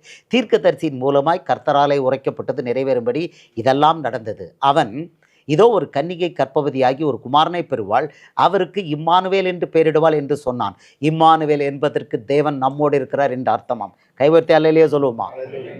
இம்மானுவேல்னா தேவன் நம்மோடு இருக்கிறார். இப்போ தேவன் நம்மோடு இருக்கிறார். கவனமான அந்த பாயிண்ட்டை சீஷர்கள் நல்லா புரிஞ்சுக்கோங்க. வசனம் வந்து குமாரன் உங்களோடு இருப்பார் அப்படி இல்லை. வசனம் என்ன சொல்லுது? தேவன் நம்மோடு இருப்பார். இயேசுவுக்கு பேர் இம்மானுவேல். அவர் சொன்னார், யோவான் 14வது அதிகாரம் 17 யோவான் 14வது அதிகாரம் 16-17 இதில் சொல்கிறாரு, இந்த ரகசியத்தை சொல்கிறாரு. உங்களுக்குள்ளே இருப்பேன் அப்படின்னு இருக்காரு. சொல்கிறாரு, நான் உங்களை திக்கற்றவர்களாக விடேன் அப்படின்னு சொல்லிட்டு கொடுக்குறார். நான் பிதாவை வேண்டிக் கொள்வேன், அப்பொழுது என்றென்றைக்கும் உங்களுடனே கூட இருக்கும்படிக்கு சத்திய ஆவியாகிய வேறொரு தேற்றரவாளனை அவர் உங்களுக்கு தந்தருள்வார். உலகம் அந்த சத்திய ஆவியானவரை காணாமலும் அறியாமலும் இருக்கிறபடியினால் அவரை பெற்றுக்கொள்ள மாட்டாது. அவர் உங்களுடனே வாசம் பண்ணி உங்களுக்குள்ளே இருப்பதால் நீங்கள் அவரை அறிவீர்கள். அப்போ நமக்குள்ள அவர் உங்களுடனே வாசம் பண்ணி உங்களுக்குள்ளே இருப்பதால் நீங்கள் அவரை அறிவீர்கள். அப்போ இம்மானுவேல் யாரு? பரிசுத்த ஆவியானவர். அவர் தான் இம்மானுவேல். இந்த பரிசுத்த ஆவியானவர் யாரு? அவர் தான் இயேசு. கொலோசியர் 1வது அதிகாரம் 27 பவுலை வச்சு விளக்குறாரு. அந்த ரகசிய இது மிஸ்ட்ரின்னு அவனை வச்சு சொல்ல வச்சிருக்காரு. கொலோசியர் 1:27 புறஜாதிகளுக்குள்ளே விளங்கிய இந்த ரகசியத்திலுள்ள மகிமையின் ஐஸ்வர்யம் என்னதென்று தேவன் தம்முடைய பரிசுத்தவான்களுக்கு தெரியப்படுத்த சித்தமானார். கிறிஸ்துவானவர் மகிமையின் நம்பிக்கையாக உங்களுக்குள் இருப்பதே அந்த ரகசியம். ஆமென் சொல்லுவோமா? கிறிஸ்துவானவர் மகிமையின் நம்பிக்கையாக உங்களுக்குள், அதாவது நமக்குள் இருப்பதே அந்த ரகசியம். அப்போ இன்னைக்கு பரிசுத்தாவியா நமக்குள்ளே இருப்பது யாரு? பரிசுத்தாவியா நமக்குள்ள இருப்பது யாரு? ஏசப்பா தான் இருக்கிறார். ஏசப்பா தான் நமக்குள்ளே இருக்கிறார். அப்போது இம்மானுவேல் யார்? ஏசப்பா. இம்மானுவேலுக்கு இன்னொரு பேர் என்ன? பரிசுத்தாவி. இவங்க மூவரும் ஒருவர்னு நம்ம பார்த்துட்டோம். பிதா, குமாரன், பரிசுத்தாவியான ஒரு 3 பேரும் ஒருவர்னு பார்த்துட்டோம். அப்போ தெளிவாக இருக்குது, இந்த பரிசுத்த ஆவியானவர் இம்மானுவேல் நமக்குள்ளே இருக்கிறார். இப்போ யெகோவா விட்னஸ்காரங்களை பொறுத்த வரைக்கும் இயேசு அல்மைட்டி காட் இல்லைங்கிறனால அவங்க இன்னும் அவர் வானத்தில் இருக்கிறாரு அப்படின்னு எடுத்துக்கிட்டாங்க. கிங்டம் ஆஃப் ஹெவன் அப்படின்னா அவங்களுக்கு தெரியல. கிங்டம் ஆஃப் ஹெவன் அதை நான் பார்க்க போகிறோம். அவங்க சொல்கிறாங்க கிங்டம் ஆஃப் ஹெவனை அவர் பரலோகத்தில் எஸ்டாப்ளிஷ் பண்ணிட்டாரு, அங்கே கிங் ஆஃப் கிங்காக உட்காந்துருக்காரு. அவர் கிங்டம் ஆஃப் ஹெவனை பூமியில் வந்து எஸ்டாப்ளிஷ் பண்ணிட்டாரு, 2000 வருஷத்துக்கு முன்னால் எஸ்டாப்ளிஷ் பண்ணிட்டாரு அப்படிங்கிறது அவங்களுக்கு இன்னும் தெரியல. அப்படின்னா அவங்க என்ன கணக்கில் இருக்காங்கன்னா, அவங்க இன்னும் பிளைண்ட்னஸில் இருக்கிறாங்க, கம்ப்ளீட் பிளைண்ட்னஸில் இருக்கிறாங்க. ஆமேன்னு சொல்லுவோமா? ஆமாம், கம்ப்ளீட் பிளைண்ட்னஸில் இருக்கிறாங்க, அவங்களுக்கு தெரியல. அங்கே அங்கே உட்காருங்க. ஆமாம். ஸோ அவங்க வந்து complete sit down, take some seat somewhere. ஆமாம், நீங்கள் பின்னால் போங்கம்மா. ஆமாம், நீங்கள் பின்னால் கோ பேக். மலர் சிஸ்டர் முன்னால் வாங்க, முன்னால் வாங்க. மலர் சிஸ்டர் முன்னால் வாங்க. பென் சீட்டுக்கு போங்க. பாப்பா இங்கே வா. பென்சிலில் ஃபுல்லாக வேக்கண்டாக இருக்குது, கம்மியர். இங்கே இருமிக்கிட்டு இருக்கவங்க தயவுசெய்து அந்த பக்கம் உட்காந்துக்கோங்க, இங்கே உட்காந்து. ஓகே. ஸோ இப்போ வரோம். இப்போது ஓகே, ஆல்ரைட். இப்போது பரிசுத்த ஆவிங்கிற கிங்டம் ஆஃப் ஹெவன். இப்போ இன்னொன்று அவங்களுக்கு தெரியல, இந்த பரிசுத்த ஆவி தான் கிங்டம் ஆஃப் ஹெவன் அப்படிங்கிறது தெரியல. இதை நம்ம பார்க்க போகிறோம், ஒன்று ஒன்றா கொஞ்சம் பிரித்து பார்க்க போகிறோம். இது ப்ரிலிமினரி.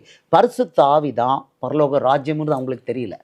அவங்களோடதுல பரலோக ராஜ்யம், இயேசு ராஜாதி ராஜாவை வானத்தில் உட்காந்துருக்காராம். அது எப்போ 1914 அவர் ராஜாதி ராஜாவை பரலோகத்தில் உட்காந்துருக்கான். 1914 எங்கேருந்து வந்தது? அது அவங்களுக்கு உள்ள தெரிஞ்ச ரகசியம். 1914 எங்கே இருந்தது? ஆனால் வசனம் சொல்லுது, இயேசு அவருடைய கிங்டமை இப்போ எஸ்டாப்ளிஷ் பண்ணார். அந்த மேல் வீட்டில் வந்து இறங்கிச்சே பரிசுத்தாவி, அப்போஸ்தலர் 2 அன்றைக்கு இறங்கியாச்சு. அவர் தான் பரலோக ராஜ்யம். அவர் சொல்கிறாரு, மனம் திரும்புங்கள், பரலோக ராஜ்யம் சமீபித்திருக்கிறது.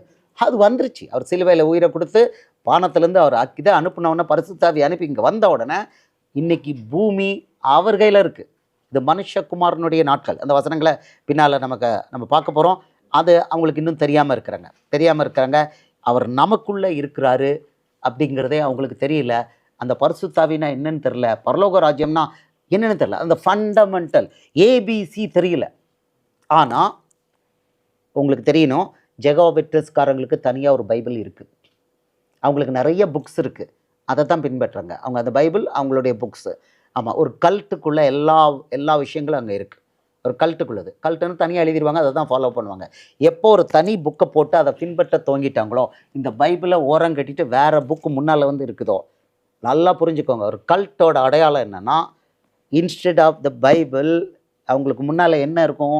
வேறு புக் இருக்கும். இல்லைன்னா ஒரு டூப்ளிகேட் பைபிள் இருக்கும். ரோமன் கத்தோலிக்கர்களுக்கு ஒரு டூப்ளிகேட் பைபிள் இருக்குது. இவங்களுக்கு யெகோவா விட்னஸுக்கு 1942 ஒரு டூப்ளிகேட் பைபிள் எழுதியிருக்காங்க. என்னைக்கு பைபிளை தனியாக எழுதிட்டாங்களோ அன்னைக்கு க்ளோஸ்ட்னு அர்த்தம், சாப்டர் க்ளோஸ்ட்னு அர்த்தம். நல்ல ஒரு இயேசுவுடைய உண்மையான சுவிசேஷத்தை பின்பற்றோம், அவருடைய உண்மையான சபைனா அங்கே முன்னால் என்ன இருக்கும்? யாரும் மனுஷனுடைய புக்கில் இருக்குது. இங்கே நீங்கள் பார்க்கலாம், நான் பேரெலாம் சொல்ல விரும்பலை. ஒரு ஆள் செத்து போயிட்டார், இன்னொரு ஆள் உயிரோடு இருக்கிறாங்க. அவங்களுடைய கூட்டங்களில் பார்த்தீங்கன்னா அவங்க எழுதின புக்கை வச்சு தான் படிப்பாங்க, அவங்க எழுதின புக்கை தான் போதிப்பாங்க. நாட் திஸ் வசனம், வேத வசனம் டைரெக்டாக இருக்காது. அதுலேருந்து புரிஞ்சுக்கலாம் கல்ட் என்னன்னு புரிஞ்சுக்கலாம். அது வந்து ஒரு களவாணித்தனத்தை ஒரு ஆள் எழுதி வச்சுட்டோன்னா அது அப்படியே பின்பற்றும், அப்படி தான் போய்கிட்டு இருக்கு. ஓகே, அதான் கல்ட்டுக்குள்ள அடையாளம். இப்போது உங்களுக்கு தெரிஞ்சிருச்சு இதில் எங்கெங்கெல்லாம் இடறி இருக்காங்க. அடுத்தது லூக்கா 5:39 ஒரு ரகசியத்தை கொடுத்துருக்காரு. இந்த ரகசியமும் அவங்களுக்கு தெரியல, இது சர்ச்சுக்காரங்களுக்கும் தெரியல. லூக்கா 5:39 இதில் ஒரு பேரபிளை சொல்கிறார். ஒரு பேரபிளை சொல்லிட்டு அது கடைசியாக முடிக்கிறாரு. அன்றியும் ஒருவனும் பழைய ரசத்தை குடித்தவுடனே புது ரசத்தை விரும்ப மாட்டான், பழைய ரசமே நல்லது என்று சொல்வான் என்றார். தெளிவாக ஒரு வார்னிங் கொடுத்துருக்காரு. அதாவது பழைய ஏற்பாடு புதிய ஏற்பாடுங்கிற கான்செப்ட் கிடையாது. இயேசு பூமியில் இருக்கும்போது ஒன்று நியாயப்பிரமாணம் தான் இருந்தது. ஆனால் அவருக்கு தெரியும் அடுத்தது வரப்போகுது, அவர் பிள்ளைகளை வச்சு எழுத வைக்க போகிறாரு. புதிய ஏற்பாடுன்னு ஒன்று வரப்போகுதுன்னு தெரியும், மத்தேயு மார்க்கு லூக்கா ஒன்று வரப்போகுதுன்னு தெரியும். ஸோ வார்னிங் கொடுத்துட்டாரு. பழசையும் புதுசையும் மிக்ஸ் பண்ணக்கூடாதுன்னாரு. 3 இடத்துல அந்த உவமையை சொல்லியிருக்காரு.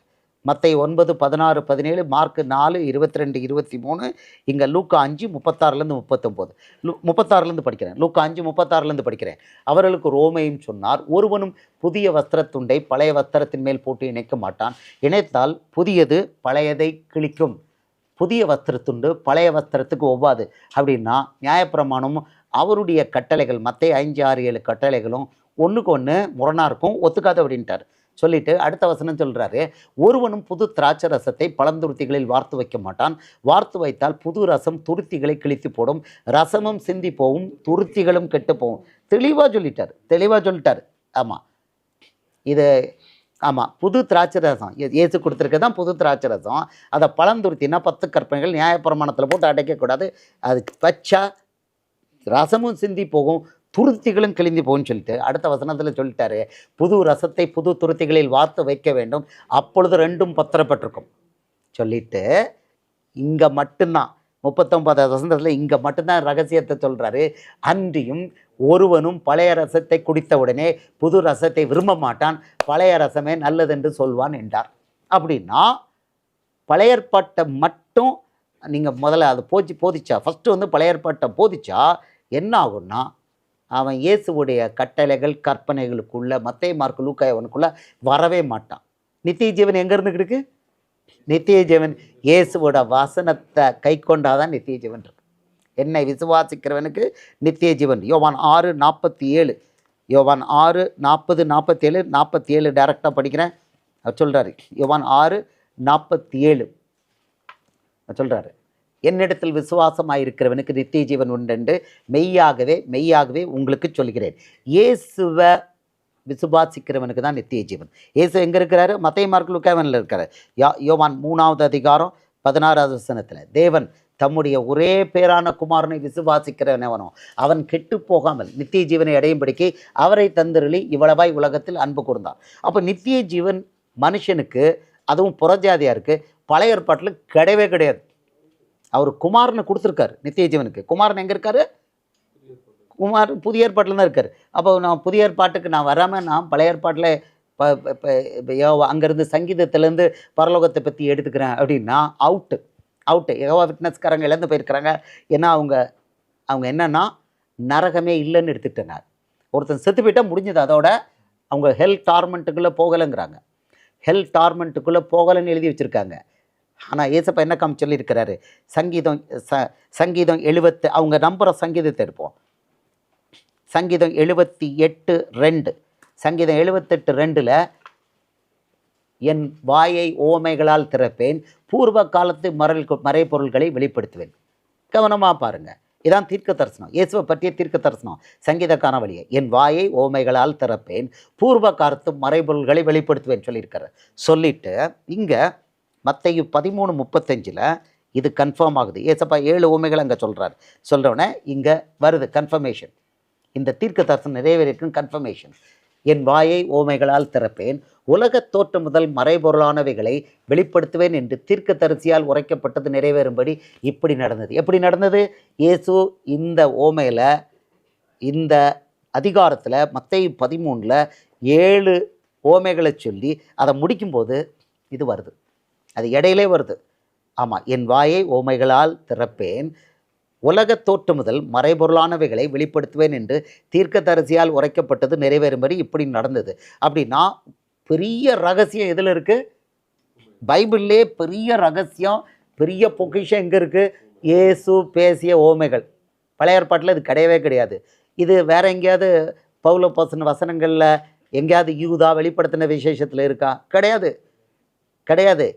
என் வாயை ஓமைகளினால் திறப்பேன் அப்படின்னா இயேசுவுக்கு மட்டும்தான், தேவனுக்கு மட்டும்தான். என் வாயின்னு யாரு? தேவனுடைய வாய். இது யாரை பற்றி பேசியிருக்கிறாரு? நீங்கள் சங்கீதம் 78:2 பாருங்கள், யாரை பற்றி பேசியிருக்கிறாரு?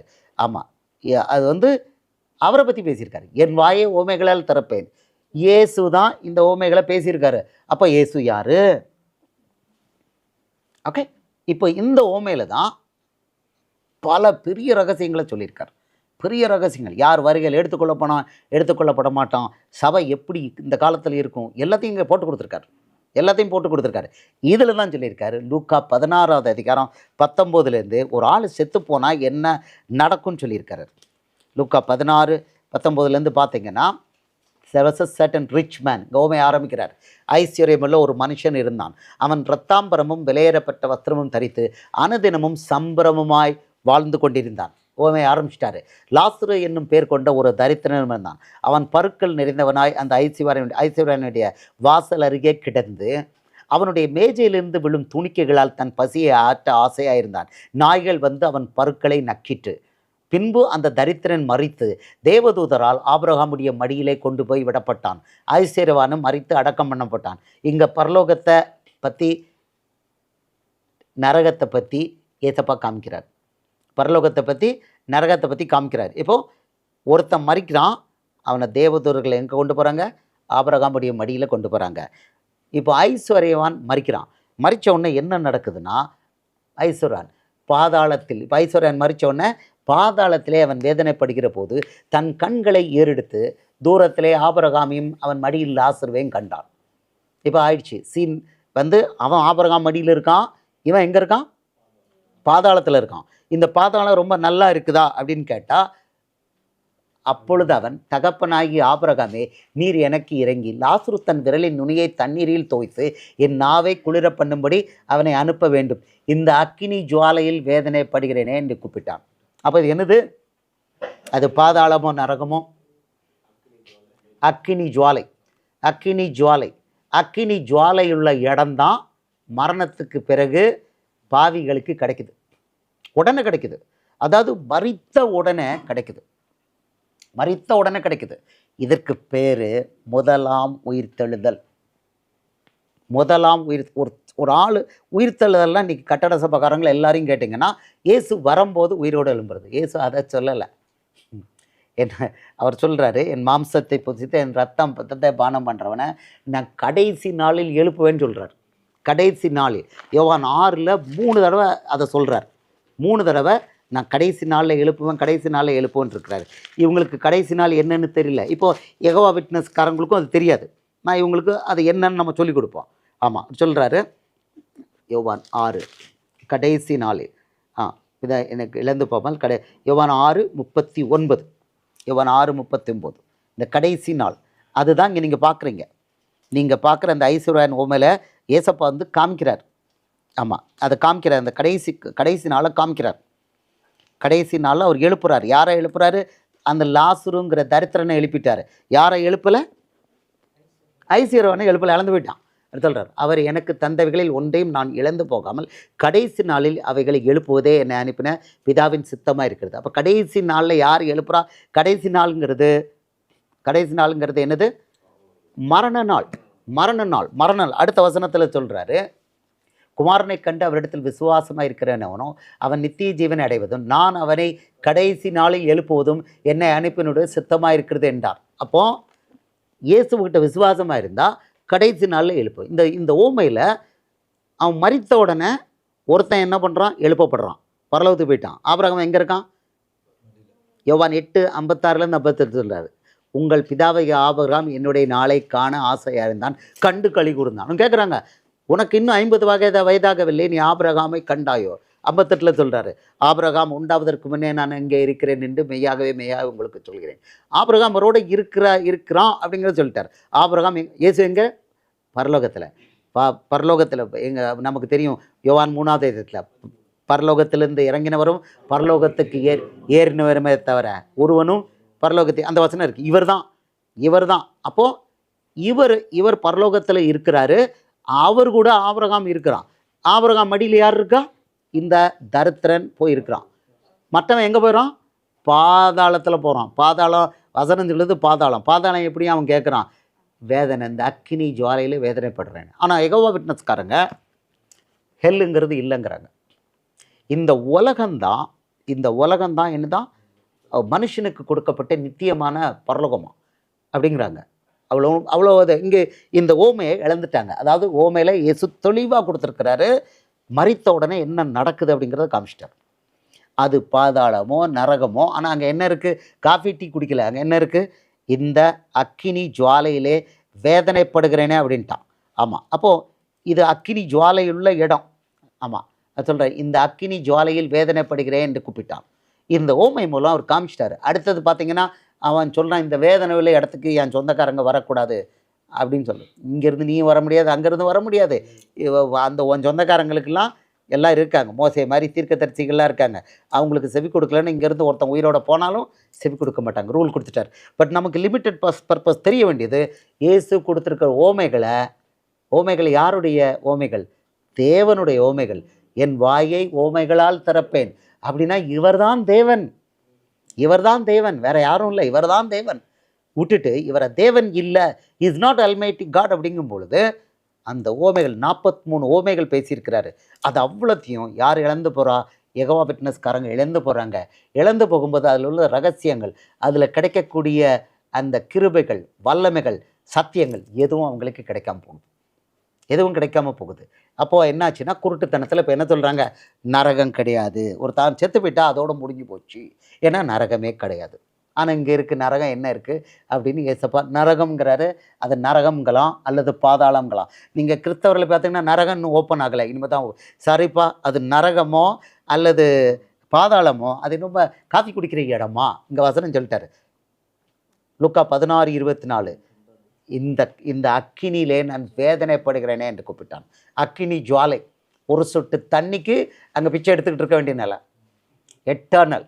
உண்மையான நரகம் எப்படி இருக்குன்னு சொல்கிறாரு. வெளிப்படுத்தல் 22வது அதிகாரம் 22:10, அது அக்கினி கடல். வெளிப்படுத்தல் 22:10 சாத்தானுக்கு உள்ள தண்டனை. பின்னும் அவர் என்னை நோக்கி, வெளிப்படுத்தல் மன்னித்துக் கொள்ளுங்கள் 22 வெளிப்படுத்தல் 19வது அதிகாரம், சாரி 29 போடுறேன். இப்போது பாருங்கள், அவர் சொல்கிறார் 19 20:10, வெளிப்படுத்தல் 20:10. இதில் சாத்தானுக்கு உள்ள தண்டனையை பாருங்கள். சாத்தானுக்குள்ள தண்டனை, மேலும் அவர்களை மோசம் போக்கின பிசாசானவன் மிருகவும் கள்ளத்தீர்க்கதரிசியும் இருக்கிற இடமாகிய அக்கினியும் கந்தவுமான கடலிலே தள்ளப்பட்டான். அவர்கள் இரவும் பகலும் சதா காலங்களிலும் வாதிக்கப்படுவார்கள். இதான் நரகம். அதுக்கு பேர் என்ன? அக்கினியும் கந்தகமான கடல். ஆமென் சொல்லுவோமா?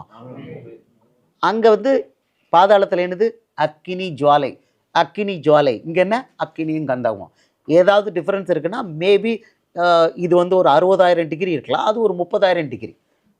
60க்கும் 30க்கும் பெரிய வித்தியாசம் இது இருக்குன்னு தெரில. 60,000 30,000 என்ன பிரதர்? இங்கே இருக்குது, இங்கேயும் அக்கினி ஜுவாலை. அவன் அங்கே என்ன சொல்கிறான் பாருங்கள். இப்போ இங்கே இதை பாருங்கள், அக்கினியும் கந்தகமான கடலிலே தள்ளப்பட்டான். அவர்கள் இரவும் பகலும் சதா காலங்களே வாதிக்கப்படுவார்கள். அங்கே அவன் சொல்கிறான், இந்த அக்கினி ஜுவாலையிலே வேதனைப்படுகிறேனே. அங்கே மோசே சொல்கிறான், ஆபிரகாம் சொல்கிறான், எப்பா இங்கேருந்து நீ ஒன்ஸ் உள்ளே போனால் அவ்வளோதான், அவுட்டு, வெளியில் வர முடியாது. இரவும் பகலும் சதா காலங்களிலும் அங்கேயும் வாதிக்கப்படுறாங்க, இங்கேயும் வாதிக்கப்படுறாங்க. அது கடைசி வசனம் பார்த்தீங்கன்னா, ஜீவ புத்தகத்தில் பெயர் எழுதப்பட்டவனாக காணப்படாதவன் இவனோ அவன் என்னாச்சான்? அவன் அக்கினி சூளையில் அவன் தள்ளப்படுறான். அக்கினி கடல். ஜீவ புத்தகத்தில் எழுதப்பட்டவனாக காணப்படாதவனோ அவன் அக்கினி கடலிலே தள்ளப்பட்டான். ஸோ லேக் ஆஃப் ஃபயர், அது பார்த்தீங்கன்னா இங்கிலீஷில் லேக் ஆஃப் ஃபயர், இங்கே அக்கினி கடல். ஸோ லேக் ஆஃப் ஃபயரில் யார் பெயரை போகிறா? சாத்தான் தள்ளப்படுறான். இதான் நரகம். இதில் தான் அவனுடைய கூட்டம் போய் சேருது. ஆனால் ஒருத்தன் மரண நாளில் இம்மீடியட்டில் மரணம் ஆனவனை இயேசு சொல்கிறாரு, அவன் ஏங்கிட்ட இருந்தானா அவனை நான் உயிரோடு எழுப்புவேங்கிறார். அவர் அழகாக சொல்கிறாரு, சொல்கிறாரு, அவர் எனக்கு தந்தவைகளில் ஒன்றையும் நான் இழந்து போகாமல் கடைசி நாளில் அவைகளை எழுப்புவதே என்னை அனுப்பின பிதாவின் சித்தமாக இருக்கிறது. கடைசி நாளில் எழுப்புறார். அவர் காமிச்சிட்டாரு, லாசருவை எழுப்பியிருக்கிறார், மற்றவனை எழுப்பலை. அது நித்திய மரணம், இவனுக்கு நித்திய ஜீவன் காமிக்கிறார். இப்போ இவங்க நரகமே இல்லை அப்படிங்கிறாங்க. பூமி தான் நமக்கு ஏற்று கொடுத்துருக்கிற மிகப்பெரிய ஆசீர்வாதமான சொர்க்கம் அப்படின்னு இருக்காங்க. அவங்களுடைய டாக்டரின் காமிக்க போகிறேன். ஆனால் பூமியை பற்றி பவுல் என்ன சொல்லியிருக்கிறான்? பிலிப்பியர் 3வது அதிகாரம் 20வது வசனம். பிலிப்பியர் 3வது அதிகாரம் 20வது வசனம்.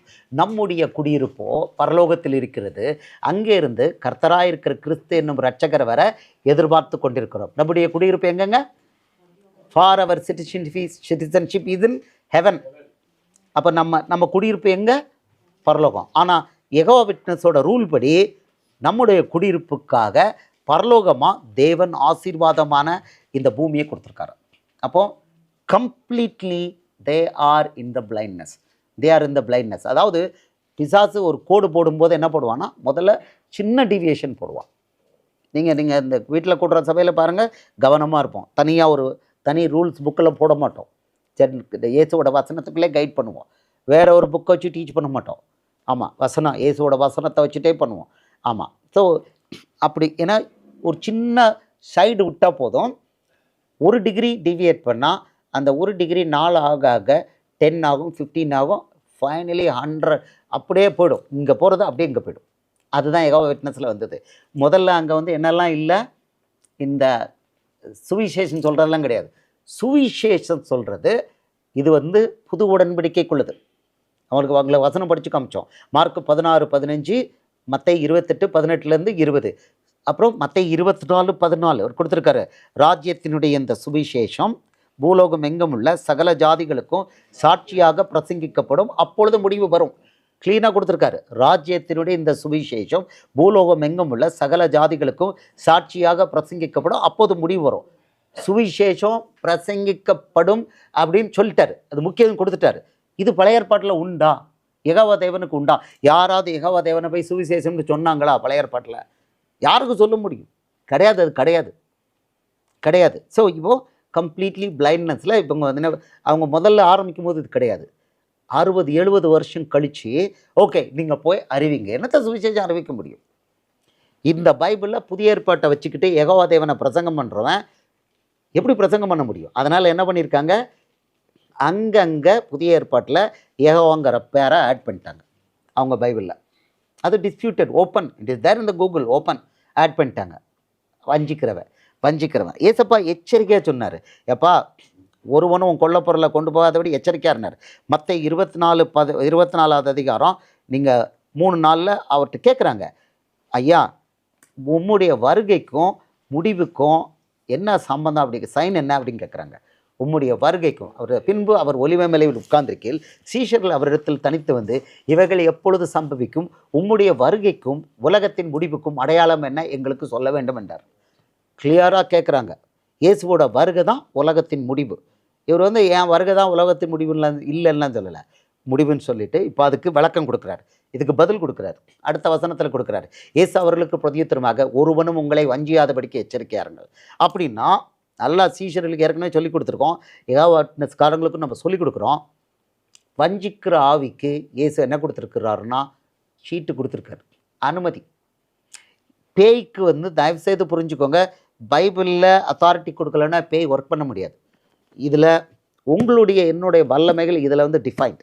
இப்போ பார்த்தீங்கன்னா வசன வழியாகவே பிரசங்கம் பண்ணுறோம். அவர் சொல்லியிருக்காரு, போதிக்கிறவன் வேத வசனத்தின்படி பிரசங்கம் பண்ணிட்டு இருக்காங்க.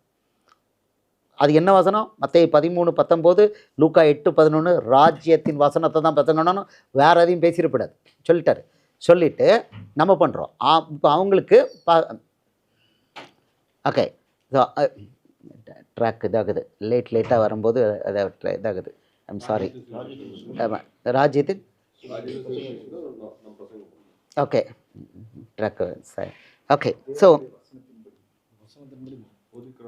போதிக்கிறவன் தேவனுடைய வசனத்தின்படி போதிக்கணும். இப்போது இதில் வந்து கொஞ்சமாக ட்ராக் மாறும்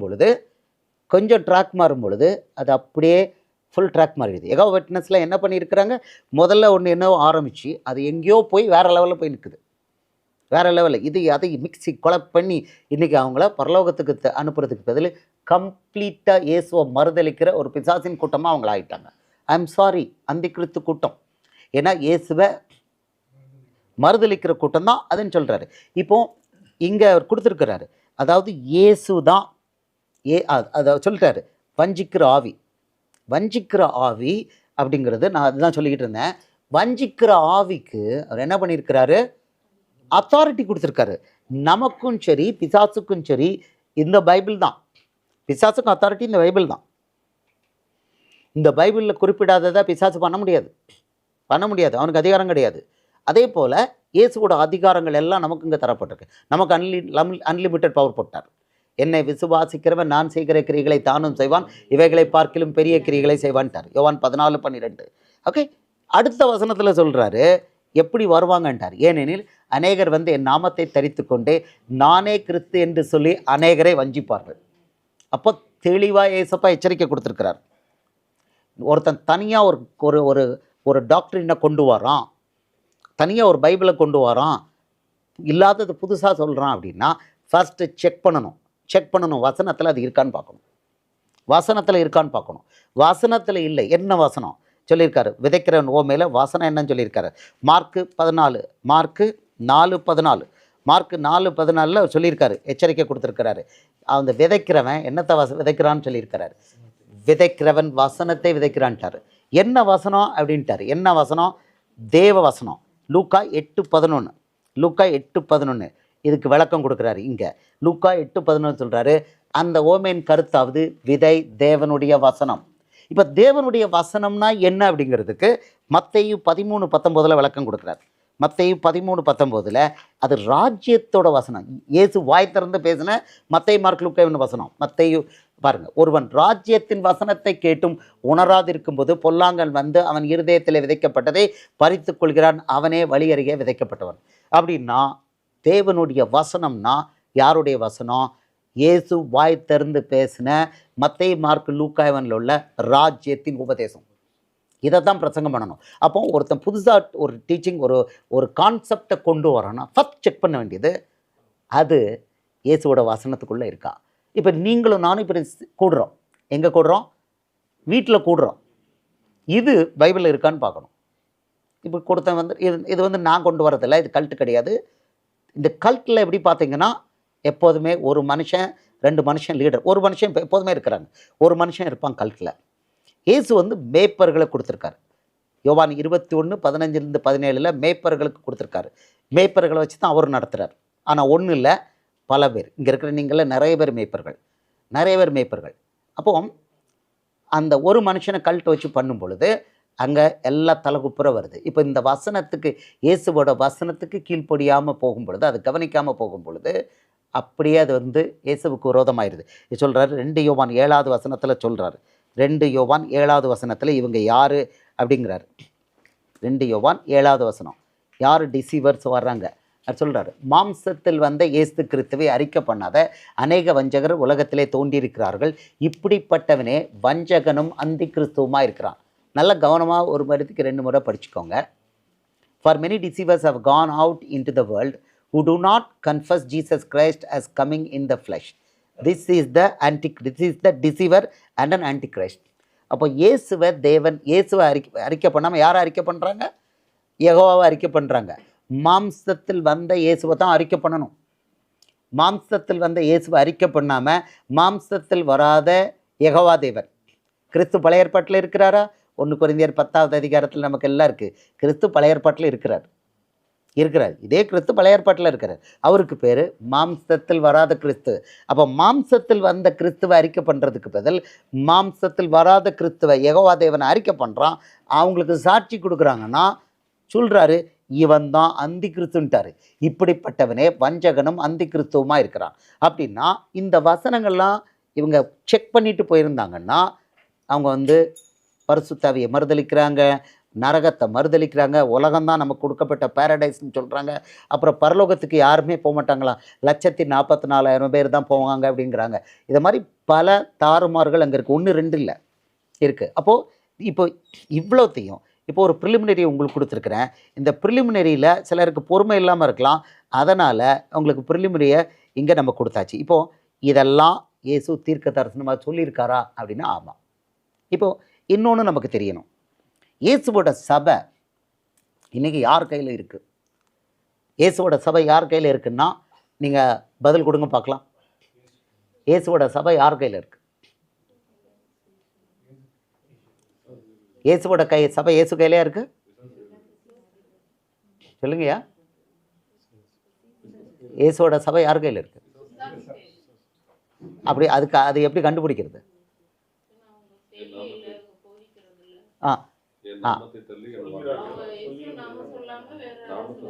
இயேசுவோட நாமத்தை சொல்ல மாட்டேக்காங்க, இயேசுவோட வசனத்தை போதிக்க மாட்டேக்காங்க. அவர் யாருக்கு சாட்சி கொடுக்க சொல்லியிருக்கிறாரு? அப்போஸ்தலர் 1:8 படி எனக்கு சாட்சிகளாக இருப்பீர்கள். அவங்க யாருக்கு சாட்சி கொடுக்குறாங்க? ஓகே, ஃபார் எக்ஸாம்பிள் எடுத்துப்போம். பெந்தேகோஸ்தேக்காரங்க யாருக்கு சாட்சி கொடுக்குறாங்க? பழைய ஏற்பாட்டு தேவனுக்கு தான் சாட்சி கொடுக்குறாங்க. தாவீது, நெகேமியா, எஸ்தர். தாவீது, நெகேமியா, எஸ்தர் இவங்களுக்கு சாட்சி கொடுக்க சொல்லி அவங்கள பற்றி பிரசங்கம் பண்ண இயேசு சொல்லியிருக்கிறாரா? சொல்லவே இல்லை. ஓகே, சிஎஸ்ஐக்காரங்க யாரை பற்றி யாருக்கு சாட்சி கொடுக்குறாங்க? அவங்க பழைய ஏற்பாடு சங்கீதத்தை ஒரு 5 அதிகாரம் படிக்கிறாங்க. அடுத்தது அவங்களுக்கு சொல்லியிருக்காரு ஏசப்பா, அதாவது இது பாரம்பரியத்தை கை கொள்ளக்கூடாதுன்றார். மார்க்கு 7வது அதிகாரம் 8, 13 2 வசனத்தில் சொல்லியிருக்காரு. பாரம்பரியத்தை கை கொண்டா முடிஞ்சதுன்றார். நீங்கள் தேவனுடைய கட்டளையை தள்ளிவிட்டு மனுஷனுடைய பாரம்பரியத்தை கை கொள்ளுகிறவர்களாய் கிண்ணங்களையும் செம்புகளையும் கழுவுகிறீர்கள் மற்றும் இப்படிப்பட்ட அநேக சடங்குகளையும் அனுசரித்து வருகிறீர்கள். 7 அடுத்துக்கு 13வது வசனத்துக்கு டைரெக்டாக போகிறேன். இந்த ஃபர்ஸ்ட் வசனத்தில் என்ன சொல்றாரு? தேவனுடைய கட்டளையை தள்ளிவிட்டு மனுஷ பாரம்பரியத்தை கடைபிடிக்கும் போது என்ன பண்ணுறாங்க? தேவனுடைய கட்டளையை தள்ளி விடுறாங்க. அடுத்தது 13ல் சொல்லிட்டாரு, நீங்கள் போதித்த உங்கள் பாரம்பரியத்தினால் தேவ வசனத்தை அவமாக்குகிறீர்கள். அப்போ என்ன ஆகுது? எது அவமாகுது? பாரம்பரியம் இருக்கும்போது எது அவமாகுது? தேவ வசனம். தேவ கட்டளையை தள்ளுறாங்க, தேவ வசனம் அவமாகுது. சிஎஸ்ஐ, சால்வேஷன் ஆர்மி, டிஎல்சி இவங்களுக்கு பாரம்பரியம் தான். பெந்தைகோஸ்தைக்காரங்களுக்கு ஜீசஸ் இஸ் லார்டுன்னு போர்டு போட்டுக்கிறாங்க. ஆனால் அவங்க போதிக்கிறது ஃபுல்லாக பழைய ஏற்பாடு வாக்குத்தத்த வசனங்கள். அந்தி கிறிஸ்து ஆவி, 2வதும் அதே ஆவி. இப்போது ரோமன் கத்தோலிக்கர்கள் யார் கும்பிடுறாங்க? நாங்கள் சிலையே வழிபட மாட்டோம். அதாவது உலகத்தில் அப்பட்டமான புழுகு அப்படின்னா அதுதான், சிலையே வழிபட மாட்டோம். நாங்கள் அம்மா மதர் மேரியை நாங்கள் வழிபடவே மாட்டோம், வெனரேட் பண்ணுறோம். ஆனால் ஒவ்வொரு ஆர்சி சர்ச்சிலையும் மேலே முன்னால் போட்டிருக்கோம், மரியே வாழ்க, எல்லாரும் கும்பிட்ற மாதிரி 3 அடுக்கு சிலை எல்லா இடத்துலையும் இருக்கும். ஆனால் நாங்கள் சிலையை வழிபடவே இல்லை அப்படிங்கிறாங்க. வசனம் சொல்லுது சிலையை உண்டாக்கவே கூடாது. அவங்களோட பைபிள்லே இருக்குது, மனுஷன் அழிகிறதுக்கு காரணம் சிலை வழிபாடு செய்ய துவங்கியதே மனுஷ குலத்தின் அழிவின் ஆரம்பம். அங்கே கூட இல்லை, அங்கே இருக்குது. சாலமோன் ஞானம் 14வது அதிகாரம் 12வது வசனம் இருக்குது. நான் அதை எடுத்து போட்டு காமிக்கலாம். ஸோ ரோமன் கத்தோலிக்கர்கள் யாரை என்ன பண்ணிட்டாங்க? இயேசுவை குழந்தையாக்கி அவங்க தாயை பெருசு பண்ணி சிலை வழிபாட்டுக்குள்ளே போயிட்டாங்க. இவங்க பெந்தைகோஸ்துக்காரங்களுக்கு பணம் வேணுனால பழைய ஏற்பாட்டுக்கு போயிட்டாங்க, தசமபாகம் காணிக்கை. சிஎஸ்ஐக்காரங்க டிஎல்சி இவங்களுக்கு பாரம்பரியம் பணம் போயிடுச்சு. இயேசு அங்கே இல்லை. இன்னும் முஸ்லீம்கள், பைபிளிலிருந்து உருவான இன்னொரு முக்கியமான மதம் முஸ்லீம். இஸ்லாமில் முழுக்க பழைய ஏற்பாட்டு வசனங்களை எடுத்து ஃப்ராடு பண்ணி ஏமாற்றி போட்டிருக்காங்க. அதை உருவாக்குனது லார்ட் ஆஃப் த வேர்ல்டு, அதாவது உலகத்தின் அதிபதிங்கிற பிசாசு. 44 குரான் வசனங்களில் அந்த அல்லாங்கிற ஆள் தன்னை டிஸ்கிரைப் பண்ணியிருக்காரு, நான் உலகங்களின் அதிபதி. பைபிளில் ஏசப்பா சொல்லியிருக்காரு, யோவான் 14:30, 12:31, 16:11 3 வசனத்தில் சொல்லிட்டார். உலகத்தின் அதிபதினா பேய்ன்னு சொல்லிட்டார். அப்போது தெளிவாக பேய் ஒரு பைபிளை கொடுத்துருக்கு, சாத்தான் ஒரு பைபிளை கொடுத்துருக்கு. இந்த பைபிளிலிருந்து எடுத்து மாற்றி எழுதி பேரெல்லாம் மாற்றி ஆபிரகாம், இப்ராஹிம், தாவூது அவங்க 25 நபிகள் சொல்கிறாங்க. நபிகள்னால் தீர்க்கதரிசிகள். 25 நபிகளில் 24 பேர் இங்கே பைபிளில் இருந்து, ஆதாம்லேருந்து இயேசு வர. இயேசுவுக்கு அடுத்தது இவர் கடைசி தீர்க்கதரிசியா. 25 முகமது நபி. முகமது ஏதாவது தீர்க்க தரிசனம் சொல்லியிருக்காரோ? ஒன்றுமே இல்லை. இங்கே ஆதியாமத்திலேருந்து வெளிப்படுத்தல் வரைக்கும் இதில் தீர்க்க தரிசனம், அங்கே 0 தீர்க்க தரிசனம். ஆனால் அவரை தீர்க்கதரிசின்னு சொல்லிட்டாங்க. இயேசுவுக்கு மேலே யார்? முகமதுன்னு சொல்லிட்டாங்க. எப்படி இங்கே ரோமன் கத்தோலிக்கில் அம்மா இல்லாமல் இயேசு வர முடியுமா? அம்மாவை மேலே கொண்டு போயிட்டாங்க, இயேசுவை பாப்பா வைக்கிட்டாங்க. ஸோ இயேசுவை மட்டுப்படுத்துறது தான் இந்த அந்தி கிறிஸ்து பேயோடைய எல்லாரோடைய வேலை. அதே கணக்கில் யார் வந்திருக்கான்? யெகோவா விட்னஸ்.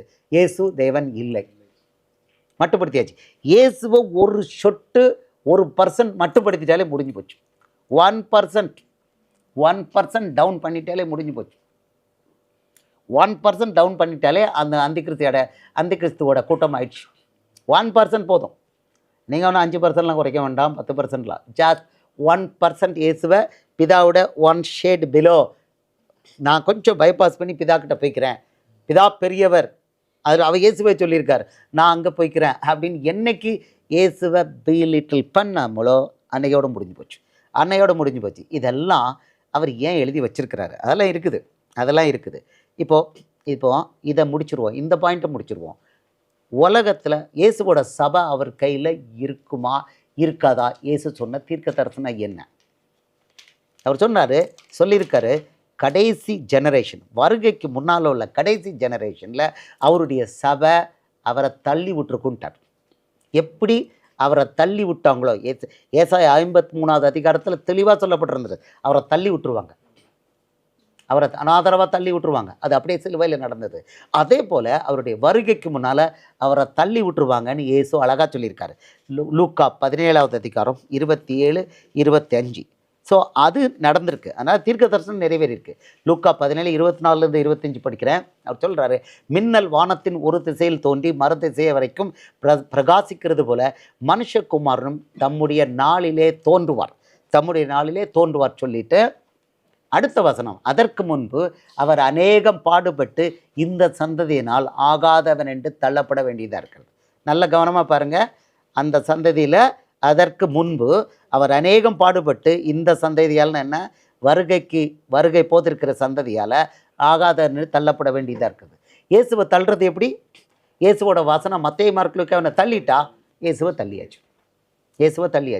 ஸோ அவருடைய சபைன்னு சொல்லப்படுற கூட்டம் அவரை 100% தள்ளி விட்டுருவாங்கன்னு சொல்லி அவர் தீர்க்க தரிசனம் சொல்லியிருக்காரு.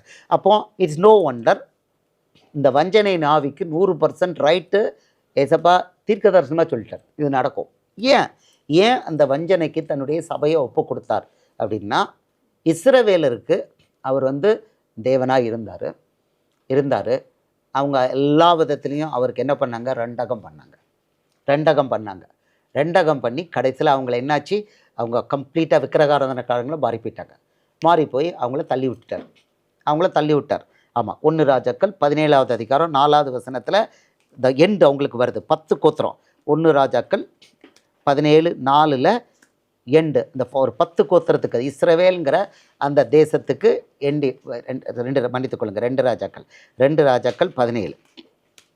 அங்கே 2 தேசம் நல்லா புரிஞ்சுக்கோங்க. இஸ்ரவேல் தேசம் 2ஆக இருந்தது.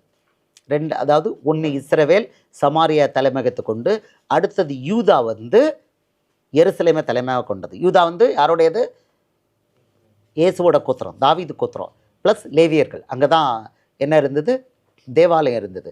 அது தவிர பாக்கி அவ்வளவும் இஸ்ரவேல்னு ஆக்கி 10 கோத்திரம் சமாரியர் கையில் சமாரியா தலைமை கொண்டு இருந்தது. ஏன்னா சாலமோன் செய்த விக்கிரக பாவத்தின் காரணமாக 1 ராஜாக்கள் 11வது அதிகாரம் 11, 12 தேசத்தை உடைச்சிட்டார். 2ஆக உடைச்சி அவனுடைய வேலைக்காரன் யெரொபெயாம் கிட்ட 10 கோத்திரத்தை கொடுத்துட்டார். அந்த 10 கோத்திரம் சமாரியா தலைமையாக கொண்டு அதான் இஸ்ரவேல். பட் ஃபுல் இஸ்ரவேல் கிடையாது. இஸ்ரவேல்னால் ஃபுல் தேசம் எடுத்துடக்கூடாது. அந்த இஸ்ரவேல் தேசம் என்ன ஆச்சுன்னா பாருங்கள், இந்த மறுபடியும் 1 ராஜாக்கள் இருக்குது. 2 ராஜாக்கள் 17:4 பாருங்கள். ஓசையா எகிப்தின் ராஜாவாகிய சோ என்பவனிடத்திற்கு ஸ்தானாதிகாரி அனுப்பினதும் தனக்கு வருஷந்தோறும் செய்தது போல பகுதியான பாதை போனதுமான கலக யோசனையை அசிரியாவின் ராஜா ஓசையா அவனிடத்தில் கண்டு அவனை பிடித்து கட்டி சிறைச்சாலையிலே வைத்தான். இந்த ஓசையா தான் லாஸ்ட் ராஜா. அசிரிய ராஜா தேசம் எங்கும் போய் சமாரியாவுக்கு அதை 3 வருஷம் முற்றுகை போட்டிருந்தான். ஓசையாவின் 9ஆம் வருஷத்திலே அசிரிய ராஜா சமாரியாவை பிடித்து இஸ்ரவேலை அசிரியாவுக்கு சிறையாக கொண்டு போய் அவர்களை கோசோன் நதி ஓரமான ஆலாகிலும் ஆபரிலும் ஏதிரின் பட்டணங்களில் குடியேற்றினான். 10 கோத்திரம் நிறைந்த அந்த இஸ்ரவேல் என்ற அந்த ஸ்பிளிட் தேசம் இல்லாமல் போயிட்டு அசிரியா தேசத்துக்கு சிறை போயிடுச்சு. எதுக்கு காரணம்னு தயவுசெய்து உங்கள் டைம் இருக்கும்போது படித்து பாருங்கள். விக்கிரக ஆராதனை பண்ணாங்க. 2 பொன் கன்னி குட்டிகளை கும்பிட்டாங்க. இப்போது இன்னும் ஒரே ஒரு கோத்திரம் இருக்குது, யூதா கோத்திரத்துக்கு இதே இது 25வது அதிகாரத்தில் இவங்க முடிவும் வருது. 25வது அதிகாரத்தில் இவங்களை கொண்டு போய் பாபிலோனுக்கு சிறைக்கு அனுப்பிட்டார். பாபிலோனுக்கு 2 ராஜாக்கள் 25 24, 25 பாபிலோனுக்கு சிறையிருப்பு கொண்டு 25, 21 2 ராஜாக்கள் 25, 21 பாருங்கள். இதோட இஸ்ரவேல் தேசம் காலி, மொத்தம் காலி. அவர்களை பாபிலோன் ராஜா ஆமா தேசத்தின் பட்டணமான ரிப்லாவிலே வெட்டி கொண்டு போட்டான். இப்படியே யூதா ஜனங்கள் தங்கள் தேசத்திலிருந்து சிறையிருப்புக்கு கொண்டு போகப்பட்டார்கள். ஸோ 10 கோத்திரம் எங்கே போயிடுச்சு? அசீரியாவுக்கு. ஒரு கோத்திரம் தயவுசெய்து ஒரு கோத்திரம் எங்கே போயிடுச்சு? பாபிலோன். ஸோ மொத்தம் 12 கோத்திரம். ஒரு கோத்திரம் கடைசி ஒரு கோத்திரம் யார்? லேவி கோத்திரம். லேவி கோத்திரத்துக்கு இங்கேயும் கிடையாது அங்கேயும் கிடையாது. லேவி கோத்திரம் கர்த்தருடையது. இங்கேயும் இருப்பான் அங்கேயும் இருப்பான். அவன் எங்கே இருக்கணும்? தேவாலயம் எங்கே இருக்குது? யூதா எருசலேமில் இருக்குது. எருசலேம் யார் கட்டுப்பாட்டில்? யூதா கோத்திரம் தான் இயேசு பிறந்த கோத்திரம், தாவீது கோத்திரம். அந்த கோத்திரத்துக்கு இருந்தது. அதில் அவன் மேக்சிமம் இருக்கான். அவன் இங்கேயே இருப்பான். அவனுக்கு 2 பக்கமும் அதிகாரம் உண்டு. அவனுக்கு தனியாக கிடையாது, இடம் கிடையாது, என்ன கிடையாது, காணியாட்சி கிடையாது. அவனுக்கு காணியாட்சி கிடையாதுன்னா லேண்டே கிடையாது. அவன் பரவி இருப்பான். 2 கோத்திரம். ஆக்சுவலாக 11 கோத்திரம் 2 தேசமாக பிரிஞ்சுது. இந்த 11 கோத்திரமும் அலாங் வித் லேவி கோத்திரம் எங்கே போயிடுச்சு? சிறையிருப்புக்கு. ஒரு பகுதி பாபிலோனுக்கு, இன்னொரு பகுதி அசிரியாவுக்கு போயிடுச்சு. எதுக்கு போச்சு? 2 பொன் கன்னிக்குட்டியை கும்பிட்டாங்க. அதில் இருக்குது, நான் வசனங்களை போட்டு காமிக்கலாம். இதுக்கு 17 2 ராஜாக்கள் 17 கிளீனாக சொல்கிறாரு. வார்ப்பிக்கப்பட்ட 2 பொன் கன்னிக்குட்டிகளை 1 வருஷம் 2 வருஷம் இல்லை, நூற்றுக்கணக்கான வருஷம் நாசமாக போனாங்க. அப்போ இவங்களுக்கு என்னாச்சு? இவங்களை தள்ளி விட்டுட்டு தான் நம்மளை என்ன பண்ணார்? சேர்த்தார். ஆக்சுவலாக இயேசு பூமிக்கு வந்தது என்னன்னா, அவனை தண்டிக்கிறதுக்காக. அவனுக்கு லாஸ்ட்டு சான்ஸ் கொடுக்க வந்தார். சொன்னார் ரோமர் 11வது அதிகாரம் 15வது அதிகாரம் 8வது வசனத்தில், அவர் விருத்த சேதனம் உள்ளவர்களுக்கு ஊழியக்காரனார்னு பவுல் சொல்கிறான். மேலும் பிதாக்களுக்கு பண்ணப்பட்ட வாக்குத்தத்தங்களை உறுதியாக்கும்படிக்கு தேவனுடைய சத்தியத்தை நிமித்தம் இயேசு கிறிஸ்து விருத்த சேதனம் உள்ளவர்களுக்கு ஊழியக்காரர். அவர் வந்தார், அவங்களுக்கு சர்வ் பண்ண தான் வந்தார். அவங்களுக்கு சர்வ் பண்ண வந்து அவங்க ரிஜெக்ட் பண்ணுவாங்கன்னு தெரியும். அவங்க இப்போ அவங்களுக்கு தான் சர்வ் பண்ண வருவார்னு உங்களுக்கெல்லாம் நிறைய அந்த பழைய ஏற்பாட்டு தீர்க்க தரிசனம் தெரியும். உபாகமம் 18 18 19, டியூட்ரானமி 18. இதுவும் யாருக்கு தெரியல? யெகோவா விட்னஸுகளுக்கு தெரியல, சர்ச்சுக்காரங்க யாருக்கும் தெரியல. இந்த தீர்க்க தரிசனம் இன்றைக்கும் இருக்குது, வேலிட். சொல்கிறாரு, மோசேட்ட சொல்கிறாரு, உன்னை போல ஒரு தீர்க்கதரிசியை நான் அவர்களுக்காக யாருன்னு? இஸ்ரவேலருக்காக அவர்கள் சகோதரத்திலிருந்து எழும்ப பண்ணி, அப்படின்னா யூதர்களிடத்தில் எழும்ப பண்ணி, என் வார்த்தைகளை அவர் வாயில் அருளுவேன். நான் அவருக்கு கற்பிப்பதெல்லாம் அவர்களுக்கு சொல்லுவார். என் நாமத்தினாலே அவர் சொல்லும் என் வார்த்தைகளுக்கு செவி கூடாதவன் எவனோ அவனை நான் விசாரிப்பேன். இதான் தீர்க்க தரிசனம். அதாவது அவர் இஸ்ரவேலர்களுக்கு மேசியாவாக வருவார். வரப்போகிறது யார்? தேவன். ஏசாயா 9:6, தேவன் தான், மைட்டி காட். அவர் தான் வர்றாரு. தேவன் தான், நான் தான் இறங்கி வரப்போறேன்னு இருக்காரு. ஆனால் எப்படி வருவேன்? குமாரன்கிற பேரில் வருவேன். நான் தான் வருவேன் இருக்காரு. ஏசாயா 9வது அதிகாரம் 6வது வசனம். ஏசாயா 9, இது அவ்வளவு இழந்து போயிருக்காங்க சர்ச்சுக்காரங்களும் சரி, யெகோவா விட்னஸ்காரங்களும். ஏசாயா 9:6, நமக்கு ஒரு பாலகன் பிறந்தார், நமக்கு ஒரு குமாரன் கொடுக்கப்பட்டார், கர்த்தத்துவம் அவர் தோளின் மேல் இருக்கும், அவர் நாமம் அதிசயமானவர், ஆலோசனை கர்த்தா, வல்லமையுள்ள தேவன், நித்திய பிதா, சமாதான பிரபு எனப்படும்.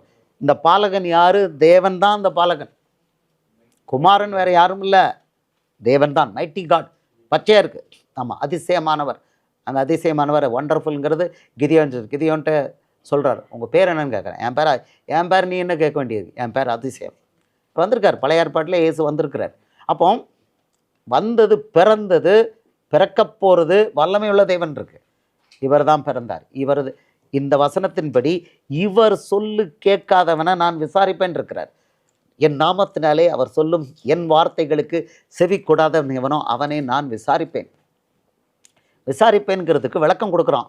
யார்? பேதுரு விளக்கம் கொடுக்குறான். அப்போஸ்தலர் 3:22 அவர் கொடுக்குறான். அவர் சொல்கிறான், அப்போஸ்தலர் 3:22 23, மோசே பிதாக்களை நோக்கி, உங்கள் தேவனாகிய கர்த்தர் என்னை போல ஒரு தீர்க்கதரிசியை உங்களுக்காக உங்கள் சகோதரரிலிருந்து எழும்ப பண்ணுவார். அவர் உங்களுக்கு சொல்லும் எல்லாவற்றிலும் அவருக்கு செவி கொடுப்பீர்களாக. அந்த தீர்க்கதரிசியின் சொற் கேளாதவனவனோ அவன் ஜனத்தில் இராதபடி நிர்மூலமாக்கப்படுவான் என்றார். அப்படின்னா வரப்போகிற மேசியாங்கிற இயேசுங்கிற தேவன் அவர் யாருக்காக வர்றாரு? இஸ்ரவேலருக்காக தான் வர்றார். நமக்கு கிடையாது. அவங்களுக்காக வருவார். அவர் சொல்லுதான் இனிமேல் புது பைபிள். அவர் புதுசாக ஒரு பைபிளை கொடுப்பார். அதை பின்பற்றலை அப்படின்னா செத்தன் இருக்கார், நிர்மூலமாக்கப்படுவான். இதுதான் ப்ராமிஸ், நிர்மூலமாக்கப்படுவான். இது யூதர்களுக்கு அப்படியே இன்னைக்கு வரைக்கும் அப்ளிகபிள் ஆகுது. யூதர்கள் லட்சக்கணக்கில் கொலை செய்யப்பட்டதுக்கு காரணம் இதுதான். இந்த வசனத்துக்கு அவங்க கீழ்ப்படியலை. இந்த வசனம் இன்றைக்கி உயிரோடு இருக்குது அவங்கள பொறுத்த வரைக்கும். இப்போது இது பழைய ஏற்பாடு. அவங்க மேசியா வந்திருக்கிறார். அவங்க மேசியாவை தள்ளி விட்டாங்க. நமக்கு அவர் வந்து சேர்ந்திருக்கிறார். Not by choice. அவங்க தள்ளி விட்டாங்க, அவர் கதவை நமக்கு ஓப்பன் பண்ணிட்டார். ஆமாம், யோவான் 1:11 சொல்கிறாரு, அவர் தமக்கு சொந்தமானதிலே வந்தார், அவருக்கு சொந்தமானவர்களோ அவரை ஏற்றுக்கொள்ளவில்லை. சொல்றார். யோவான் 1:11 அவர் தமக்கு சொந்தமானதிலே வந்தார், அவருக்கு சொந்தமானவர்களோ அவரை ஏற்றுக்கொள்ளவில்லைன்னு சொல்லிட்டு அடுத்த வசனத்தில் சொல்லிட்டாரு, அவருடைய நாமத்தின் மேல் விசுவாசம் உள்ளவர்களாய் அவரை ஏற்றுக்கொண்டவர்கள் எத்தனை பேர்களோ அத்தனை பேர்களும் தேவனுடைய பிள்ளைகளாகும்படி அவர்களுக்கு அதிகாரம் கொடுத்தார். பட் அப்படின்னு சொல்லி சேர்த்துருக்கு இங்கிலீஷில். பட் அது ஒரு வார்த்தை, ஒரு கண்டினியூஸ், அது கண்டினியூஸ். அவரை ரிஜெக்ட் பண்ண போய் கதவை திறந்துட்டார், நமக்கு கதவை திறந்துட்டார் சொல்லிட்டு அவனுக்கு பனிஷ்மெண்ட்டும் போட்டார். அவனை தள்ளி விட்டுட்டார். என்ன தள்ளிட்டார்? மத்தேயு 21:43 அவனை தள்ளி விட்டுட்டார். கான் அப்படின்ட்டார். மத்தேயு 21:43 ஆகையால் தேவனுடைய ராஜ்யம் உங்களிடத்திலிருந்து நீக்கப்பட்டு அதற்கேற்ற கனிகளை தருகிற ஜனங்களுக்கு கொடுக்கப்படும். நேஷன்ஸ் அப்படின்ட்டார். நீங்கள் பார்த்தீங்கன்னா இங்கிலீஷில் தான் கிளியர் ஆகும். therefore I say to you the kingdom of God will be taken from you and given to a nation bearing the fruit of it. வேற நேஷன்னா ஜென்டைல்ஸ் நமக்கு கொடுக்கப்பட்டுட்டார். தட் மீன்ஸ் இஸ்ரவேலருக்கு என்ன ஆயிடுச்சு? மொத்தம் பரலோக ராஜ்யம் சிலுவையில் நீக்கப்பட்டுச்சு. மத்தேயு 8:11-12 இன்னொன்று விளக்கமாக கொடுத்தார். மத்தேயு 8 ஒரு 100க்கு அதிபதி அவன் விசுவாசத்தை காண்பிச்ச உடனே சொல்லிட்டார். மத்தேயு 8:11-12 அநேகர் கிழக்கிலும் மேற்கிலும் இருந்து வந்து பரலோக ராஜ்யத்தில் ஆபிரகாம், ஈசாக்கு, யாக்கோபு என்பவர்களுடைய பந்தி இருப்பார்கள். ராஜ்யத்தின் புத்திரரோ புறம்பான இருளிலே தள்ளப்படுவார்கள், அங்கே அழுகையும் பற்கடிப்பும் உண்டாயிருக்கும் என்று உங்களுக்கு சொல்கிறேன் என்றார். தீர்க்கதரிசனம் சொல்லிட்டார். நமக்கு தெரியணும் இதெல்லாம் கம்ப்ளீட். அவனுக்கு இழந்து போவாங்கன்னு சொல்லிட்டார். Kingdom remove. ஆனால் மற்ற 23:39 அவங்களுக்கு ஒரு சேவிங் கிளாஸ் போடுறாரு. பழைய ஏற்பாட்டில் இந்த தீர்க்கதரிசனம் இருக்குது. 23:39 ஒரு சேவிங் கிளாஸ் போடுறாரு. என்ன சொல்கிறாருன்னா, நீங்கள் என்னை பார்ப்பீங்க அப்படிங்கிறார். என்ன சொல்கிறார்? கர்த்தருடைய நாமத்தினாலே வருகிறவர் தோத்தரிக்கப்பட்டவர் என்று நீங்கள் சொல்லும் அளவும் இது முதல் என்னை காணாதிருப்பீர்கள் என்று உங்களுக்கு சொல்கிறேன் என்றார்.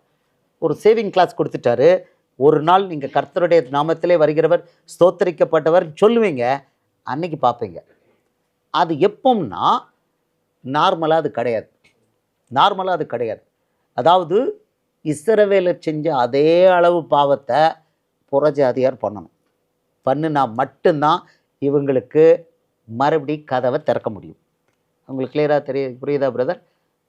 இந்த வசனங்கள் நீங்கள் பார்த்த வசனங்கள்லாம் எப்படின்னா மாற்ற முடியாது. அவங்களுக்கு கிங்டமை ரிமூவ் பண்ணிட்டார், சிலுவையில் ரிமூவ் பண்ணிட்டார். அப்போது ஆனால் அவர் ஒரு சேவிங் கிளாஸ் கொடுத்துருக்காரு. கர்த்தருடைய நாமத்திலே வருகிறவர் தோத்தரிக்கப்படுகிறவர் என்று நீங்கள் சொல்லும் நாளளவு என்னை காண மாட்டேங்கிட்டார். எப்போ சொல்லுவாங்க அப்படிங்கிறத மெதுவாக விளக்கியிருக்கிறார். அதுக்கு தான் இந்த பீரியடு போய்கிட்டு இருக்கு. என்ன போயிட்டுருக்குன்னா, பவுலை வச்சு சொல்லியிருக்காரு. ரோமர் 11வது அதிகாரம் 25வது வசனத்தில் புறஜாதியார் நிறைவு உண்டாகும் வரைக்கும், மேலும் சகோதரே நீங்கள் உங்களே புத்திமான்கள் என்று எண்ணாதபடிக்கு ஒரு ரகசியத்தை நீங்கள் அறிய வேண்டும் என்றிருக்கிறேன். அதென்னவெனில் புறஜாதியாருடைய நிறைவு உண்டாகும் வரைக்கும் இஸ்ரவேலில் ஒரு பங்குக்கு கடினமான மனதுண்டாயிருக்கும். புறஜாதியார்கிட்ட அவங்க புறஜாதியாரில் ஒரு நிறைவு, என்ன நிறைவுன்னா ஆத்ம நிறைவு வேணும். அடுத்தது புறஜாதியார் அக்கிரமம் இஸ்ரவேலர் அளவுக்கு வரணும், ஈக்குவலாக வரணும். வரும்போது இப்போ தேவநீதி அன்னைக்கு நீங்கள் விக்கிரகத்தை கும்பிட்டு 2 கன்றுக்குட்டிகளை கும்பிட்டீங்க, உங்களை தள்ளி விட்டேன். இன்றைக்கி அவன் இதை அளவுக்கு கும்பிட்டுட்டான், இவனை தள்ளி விடணும். அப்படிங்கும்போது இப்போ ஐ டேக் அ சாய்ஸ், 2 பேருக்கும் ஒரு ஓப்பனிங் கொடுக்குறேன். இவ்வளோதான். ஆபிரகாமோட பண்ண உடன்படிக்கையினால் ஆபிரகாமுடைய சந்ததிக்கு ஒரு கதவை திறக்கிறார். ஆபிரகாம் சந்ததிக்கு கதவை திறக்கிறார். இதை தான் சொல்லியிருக்கிறார். இதை நிறைவேறதை எங்கே சொல்லியிருக்காருன்னா 26 இந்த பிரகாரம் சொல்கிறார். இந்த பிரகாரம் இஸ்ரவேலர் எல்லாரும் ரட்சிக்கப்படுவார்கள். 26 இந்த பிரகாரம் இஸ்ரவேலர் எல்லாரும் ரட்சிக்கப்படுவார்கள். இது புறஜாதிக்கு கிடையாது. நல்லா புரிஞ்சுக்கோங்க. இந்த ப்ராஃபஸி புறஜாதிக்கு கிடையாது சொல்லிட்டு 32வது வசனத்தில் சொல்கிறார். இங்கே தான் ரகசியத்தை சொல்கிறாரு. என்ன சொல்கிறாருன்னா, எல்லார் மேலும் இரக்கமாய் இருக்கத்தக்கதாக தேவன் எல்லாரையும் கீழ்ப்படியாமைக்குள்ளே அடைத்து போட்டார். அர்த்தம் என்னன்னா, இஸ்ரவேலரை அவரோட ஒப்புரவாகிறதுக்கு ஒரே ஒரு வழி, புறஜாதிகள் அத்தனை பேரும் கீழ்ப்படியாமைக்குள்ளே போகணும். அப்படின்னா தான் இஸ்ரவேலருக்கு கதவை திறக்க முடியும். இது இவரே பிரஸ்பெக்டில் ஆன் தேர் ஓன் விட்டுட்டா போதும், அவன் பாட்டுக்கு போயிடுவான். அதான் நடந்திருக்கு. இப்போ யெகோவா விட்னஸ்காரங்க ஆரம்பித்தாங்க, ரைட்டு. பெந்தேகோஸ்தேக்க 100 வருஷத்துக்கு முன்னால் ஒன்று ஆரம்பித்தாங்க, ஜீசஸ் ஒன்லி ஆரம்பித்தாங்க, சிஎஸ்ஐ ஆரம்பித்தாங்க. யார் தடி எடுத்தவன் தண்டல்காரன் ஆரம்பிச்சுக்கொண்டு விட்டுட்டார். யார் உண்மையிலே அவரை தேடுறாங்களோ அவங்களுக்கு அவருடைய வசனத்தை, அவருடைய வெளிப்பாடுகளை கொடுத்துட்ருக்கிறார். அது குறைவே இல்லை. ஆமாம், இவன் எவனும் ஆளுகளை அனுப்ப மாட்டான்னு மத்தேயு 20 சொல்கிறார். ஒருத்தன் கூட ஆளுகளை ஊழியத்துக்கு அனுப்ப மாட்டான்னு சொல்லியிருக்கிறார். அவர் தான் ஊழியத்துக்கு ஆளுகளை அனுப்புகிறார். அதான் சொல்லிட்டார். அப்புறம் கடைசியில் இவங்கெல்லாம் தள்ளப்படுவாங்க. யார்? புறஜாதி சபை. லூக்கா 14வது அதிகாரம் 16லேருந்து 24, லூக்கா 14 16லேருந்து 24 புறஜாதி சபைக்கு கொடுத்துருக்காரு வார்னிங். அவர் கடைசியில் கூப்பிடுவார், வரமாட்டாங்க, தள்ளி விடுவேன் இருக்கிறார். இதெல்லாம் எழுதப்பட்டிருக்கு. லூக்கா 14:24. லூக்கா என்ன? லூக்கா 14:24 தீர்க்க தரிசனம் இதுதான். லூக்கா 14:24 அழைக்கப்பட்டிருந்த அந்த மனுஷரில் ஒருவனாகிலும் என் விருந்தை ருசி பார்ப்பதில்லை என்று உங்களுக்கு சொல்கிறேன் என்றான் என்று சொன்னார். ஒருத்தன் கூட ருசி பார்க்க மாட்டேன்ட்டார். யார் இன்வைட்டடோ ஒருத்தனும். ஆனால் நீங்கள் புரிஞ்சுக்கணும், அங்கே ரோமர் 11:26 பவுலை வச்சு சொல்லியிருக்கிறார், இந்த பிரகாரம் இஸ்ரவேலர் எல்லாரும் ரட்சிக்கப்படுவார்கள். இஸ்ரவேலர் எல்லாரும் ரட்சிக்கப்படுவாங்க. இப்போ அந்த வார்னிங் லூக்கா 14:24 புறஜாதி சபைக்கு கொடுக்கப்பட்ட வார்னிங். அப்போது உங்களுக்கு தெரியறது என்னென்னா, லூக்கா 17:25 அவர் தீர்க்க தரிசனம் என்ன கொடுத்துருக்கிறாருன்னா, அவரை கடைசியில் விட்டுருவாங்க. ஆமாம், கம்ப்ளீட்டாக அவரை சபை கைவிடுறதுக்கு காரணம் இதுதான். அதற்கு முன்பு அவர் அநேகம் பாடுபட்டு இந்த சந்ததியினால் ஆகாதவன் என்று தள்ளப்பட வேண்டியதாக இருக்கிறது. அப்படின்னா 100% அவருடைய சபை அவரை தள்ளி போட்டிருக்குன்னு சொல்லியிருக்கிறது. காரணம் என்னன்னு உங்களுக்கு நான் சொல்லிட்டேன். காரணம் என்னென்ன வசனங்களை வச்சு எக்ஸ்பிளைன் பண்ணிட்டேன். அப்போது யெகோவா விட்னஸ்காரங்க அவரை விட்டு வெளியில் இருக்கிறாங்கன்னா அது அவருடைய சித்தம். ஆனால் லாஸ்ட்டாக இன்வைட் பண்ணுறார். அந்த இன்விடேஷனில் யார் உள்ளே வராங்க அதைத்தான் இப்போ நீங்கள் பார்த்தீங்க. லூக்கா 14வது அதிகாரத்தை பார்த்தீங்க. இதை 16லேருந்து பாருங்கள், அந்த லாஸ்ட் இன்விடேஷன். ஆமாம், அப்போ லூக்கா 14:16 அவர் அழகாக குழந்தைக்கு மாதிரி அதை சொல்லி கொடுத்துருக்கிறார். லூக்கா 14:16 அதற்கு அவர், ஒரு மனுஷன் பெரிய விருந்தை ஆயத்தம் பண்ணி அநேகரை அழைப்பித்தான். விருந்து வேளையில் தன் ஊழியக்காரரை நோக்கி, நீங்கள் அழைக்கப்பட்டவரிடத்தில் போய் எல்லாம் ஆயத்தமாக இருக்கிறது, வாருங்கள் என்று சொல்லுங்கள் என்று அவனை அனுப்பினான். அவர்கள் எல்லாரும் போக்கு சொல்ல தொடங்கினார்கள். ஒருவன் ஒரு வயலை கொண்டேன், நான் அகத்தியமாய் போய் அதை பார்க்க வேண்டும், என்னை மன்னிக்கும்படி வேண்டிக் கொள்கிறேன் என்றான். வேறொருவன் 5 மாடு கொண்டேன், அதை சோதித்து பார்க்க போகிறேன், என்னை மன்னிக்கும்படி வேண்டிக் கொள்கிறேன் என்றான். வேறொருவன், பெண்ணை விவாகம் பண்ணினேன், அதனால் நான் வரக்கூடாது என்றான். அந்த ஊழியக்காரன் இவைகளை தன் எஜமானனுக்கு அறிவித்தான். அப்பொழுது வீட்டு எஜமான் கோபமடைந்து தன் ஊழியக்காரனை நோக்கி, நீ பட்டணத்தின் தெருக்களிலும் வீதிகளிலும் சீக்கிரமாய் போய் ஏழைகளையும் ஊனரையும் சப்பானிகளையும் குருடரையும் இங்கே கூட்டிக் கொண்டு வா என்றான். அந்த ஊழியக்காரன் அப்படியே செய்து, ஆண்டவரே, நீ கட்டளையிட்டபடி செய்தாயிட்டு, இன்னும் இடம் இருக்கிறது என்றான். அப்பொழுது எஜமான் ஊழியக்காரனை நோக்கி, நீ பெருவழிகளிலும் வேலிகள் அருகிலும் போய் என் வீடு நிறையும்படியாக ஜனங்களை உள்ளே வரும்படி வருந்தி கூட்டிக் கொண்டு வா சொல்லிட்டு, அழைக்கப்பட்ட அந்த மனுஷரில் ஒருவனாகிலும் என் விருந்தை ருசி பார்ப்பதில்லை என்று உங்களுக்கு சொல்கிறேன் என்றான் என்று சொன்னார். உங்களுக்கு தெரிஞ்சிருச்சு. இதான் லாஸ்ட்டாக அழைப்பு கொடுக்குறார். கடைசி விருந்து, மணவாட்டி விருந்து கூப்பிட்றார். அப்போ எல்லோரும் ரிஜெக்ட் பண்ணுவாங்கன்ட்டார். இப்போ அதே இன்விடேஷன் ஃபஸ்ட்டு கட்டட சபைக்கு வரிசையாக லாஸ்ட் 10 இயர்ஸ் கொடுத்துட்ருக்கிறாரு. முஸ்லீம்களுக்கு கொடுத்துருக்கிறாரு, ரோமன் கத்தோலிக்கர்களுக்கு கொடுத்துட்டாரு. இப்போ யெகோவா விட்னஸ்களுக்கு கொடுக்குறாரு. வாங்கிறார். அப்புறம் என்ன நடக்கும்னு அதில் எழுதிட்டார். ரிசல்ட் என்னன்னு எழுதியாச்சு. தீர்க்க தரிசனம் இது. மத்தேயு 22:10 சொல்கிறாரு, மணவாட்டி சபை விழுந்தாளிகளால் நிறைந்ததுன்னு இருக்கு. மத்தேயு 22:10. ஆமாம், இதே ஓமை அங்கே சொல்லியிருக்கிறார். ஆமாம், மத்தேயு 22:10. அந்த ஊழியக்காரர் புறப்பட்டு வழிகளே போய் தாங்கள் கண்ட நல்லார் பொல்லார் யாவரையும் கூட்டிக் கொண்டு வந்தார்கள். கல்யாண சாலை விருந்தாளிகளால் நிறைந்தது. மணவாட்டி சபை நிறைஞ்சிரும்ட்டார். அப்போது இதெல்லாம் இப்போ யெகோவா விட்னஸ்காரங்க தடம் புரண்டு போயிருக்கிறாங்கன்னா அது தேவனுடைய திட்டத்தின்படி அது ஆயிருக்கு. ஆனால் இப்போ இன்விடேஷன் கொடுக்குறாரு. இப்போ இருக்க ஜெனரேஷன், லாஸ்ட் ஜெனரேஷனுக்கு இன்விடேஷன் கொடுக்குறாரு, வாங்கன்னு. அவங்க என்ன சொல்கிறாங்கன்னு பார்த்துட்டு ஏமாந்துட்டே போனால், அதே வழியில் போனால் நேர நரகம்தான். ஏன்னா யெகோவா விட்னஸ் = அந்தி கிறிஸ்து ஆவி. இயேசுவுக்கு விரோதமான ஆவி அது.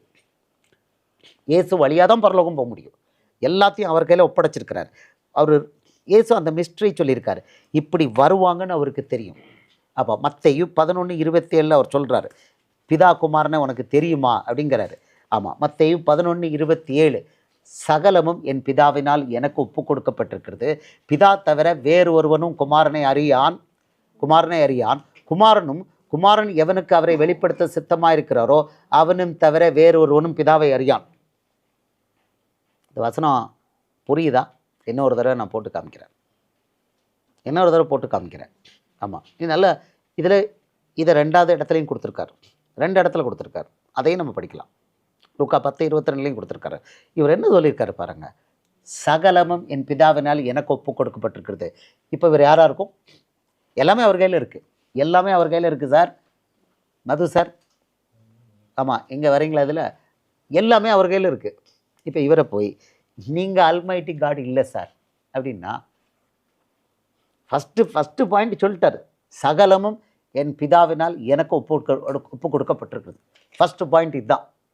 இப்போது இதை எப்படி, இதை நம்ம வேல்யூ எப்படி எடுக்கிறது? இவர் மரித்தார், உயிர் தெழுந்து ப்ரூவ் பண்ணிட்டார். இவர் அல்மைட்டி, அது சொன்னபடியே பண்ணியிருக்கார்.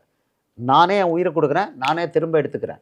இதை யாராலும், பரலோக தேவனை தவிர யாராலும் செய்ய முடியாது. இந்த வசனம் முழுசாக படிக்கிறதுக்குள்ள யோவான் 10வது அதிகாரம் 17-18 அவர் சொல்கிறாரு, என் ஜீவனை நான் கொடுக்குறேன் அப்படின்ட்டார். நான் என் ஜீவனை மறுபடியும் அடைந்து கொள்ளும்படிக்கு அதை கொடுக்கிறபடினால் பிதா என்னில் அன்பாய் இருக்கிறார் சொல்லிட்டு, ஒருவனும் அதை என்னிடத்திலிருந்து எடுத்துக்கொள்ள மாட்டார், நானே அதை கொடுக்கிறேன், அதை கொடுக்கவும் எனக்கு அதிகாரம் உண்டு, அதை மறுபடியும் எடுத்துக்கொள்ளவும் எனக்கு அதிகாரம் உண்டு, இந்த கட்டளையை என் பிதாவினிடத்தில் பெற்றுக்கொண்டேன். செஞ்சாரா இல்லையா? என்ன செஞ்சார்? லூக்கா 23:46 லூக்கா 23:46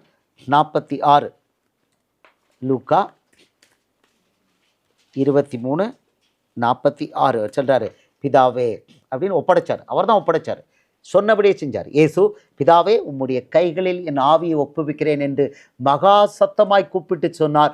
இப்படி சொல்லி ஜீவனை விட்டார், சொன்னபடியே செஞ்சார். அங்கே மத்தேயு 28 தேவதூதன் சொல்கிறான், அவர் சொன்னபடியே உயிர்த்தெழுந்தார்.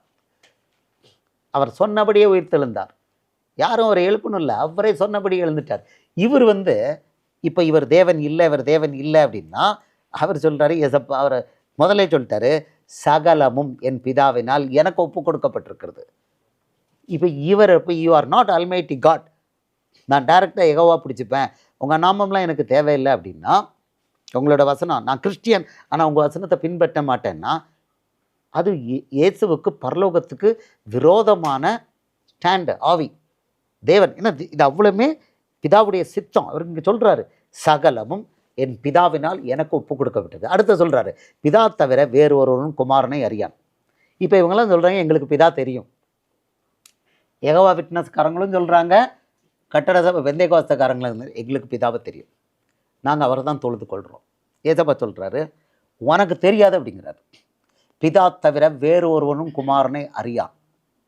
அடுத்தது ரகசியத்தை சொல்கிறாரு, குமாரன் எவனுக்கு அவரை வெளிப்படுத்த சித்தமாக இருக்கிறாரோ அவனும் தவிர வேறு ஒருவனும் பிதாவை அறியான். அப்படின்னா பிதாவை ஒருத்தன் அறியணும்னா, அல்மைட்டி காடை ஒருத்தன் அறியணும்னா, இயேசு சித்தங்கொண்டு அவனுக்கு விளக்கணும். நாங்கள் ஐ ஆம் ஜீசஸ் அப்படின்னு சொல்லிட்டு இது அது டேர இப்படி விளக்க வரனா இருக்குது. இது எல்லாமே எழுதப்பட்டிருக்கு, இது எல்லாமே எழுதியிருக்கிறார். ஆனால் அந்த வசனம் யாருக்கு புரியும்?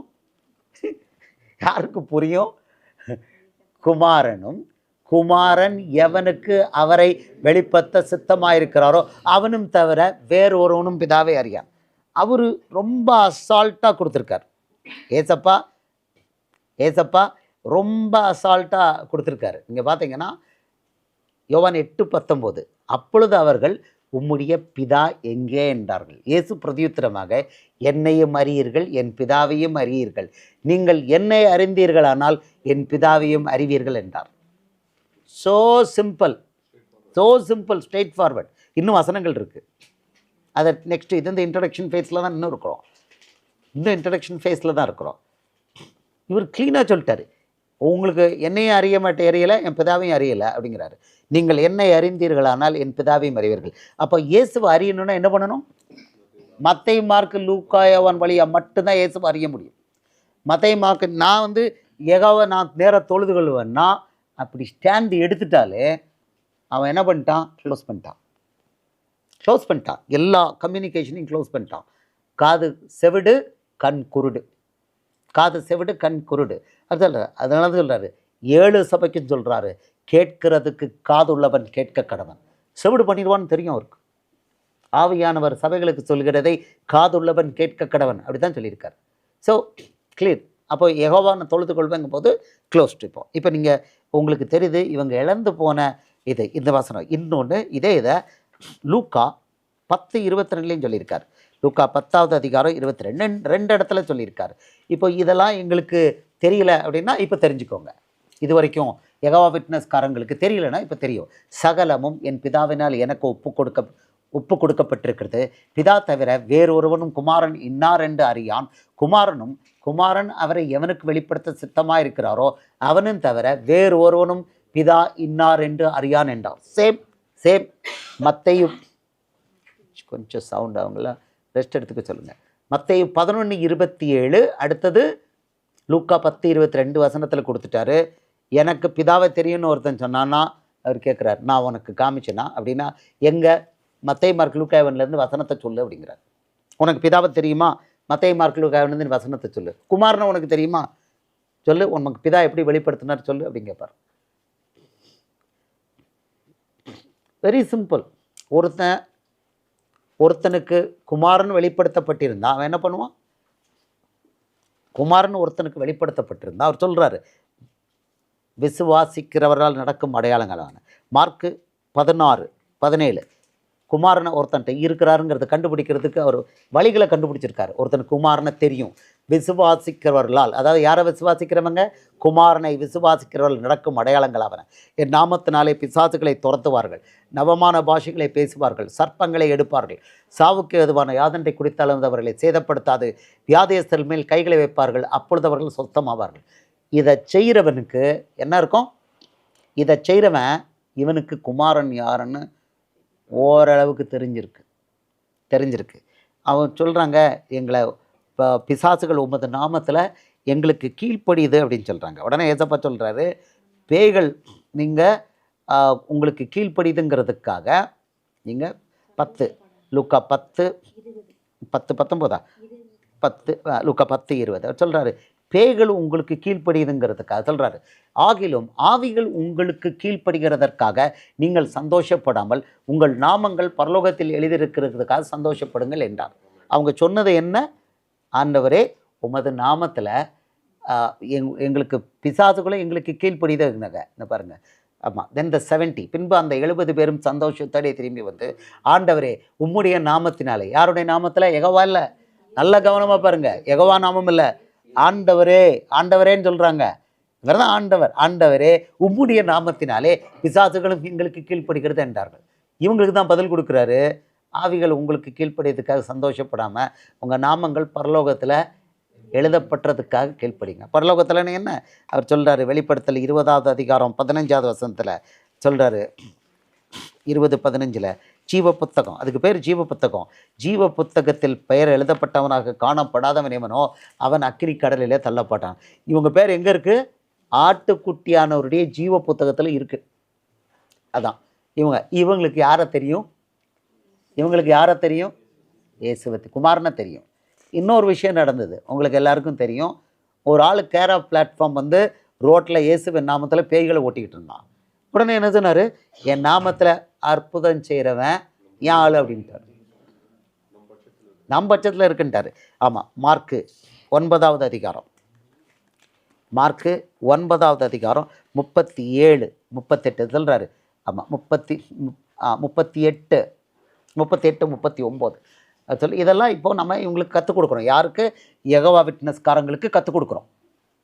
அன்னைக்கு இயேசுவுடைய நாமத்தில் ஒரு கேரா பிளாட்ஃபார்ம் பேய் ஓட்டினான்னு வியாதி குணப்படுத்துகிறான். அப்பொழுது யோவான் அவரை நோக்கி, போதகரே நம்மை பின்பற்றாதவன் ஒருவன் உமது நாமத்தினாலே. யார் நாமத்தில்?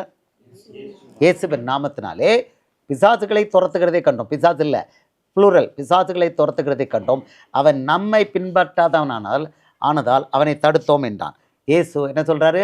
அதற்கு இயேசு, அவனை தடுக்க வேண்டாம், என் நாமத்தினாலே அற்புதம் செய்கிறவன் எளிதாய் என்னை குறித்து தீங்கு சொல்ல மாட்டான்னு சொல்லிட்டு, நமக்கு விரோதமாக இராதவன் நமது பட்சத்தில் இருக்கிறான். இவன் இயேசுவோட ஆளு, இவன் இயேசுவோட ஆளு.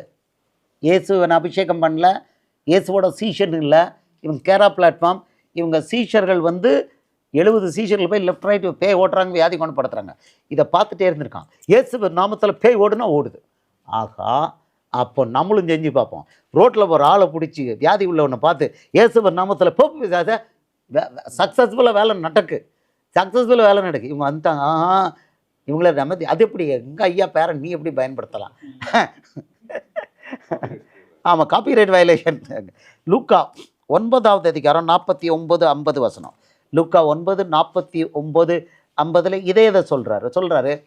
அப்பொழுது யோவான் அவரை நோக்கி, ஐயரே, ஒருவன் உம்முடைய நாமத்தினாலே பிசாசுகளை துரத்துகிறதை கண்டு அவன் எங்களுடனே கூட உம்மை பின்பற்றாதவன் ஆனபடியினால் அவனை தடுத்தோம் என்றான். அதற்கு இயேசு, தடுக்க வேண்டாம், நமக்கு விரோதையாயிராதவன் நமது பட்சத்தில் இருக்கிறான்ட்டார்.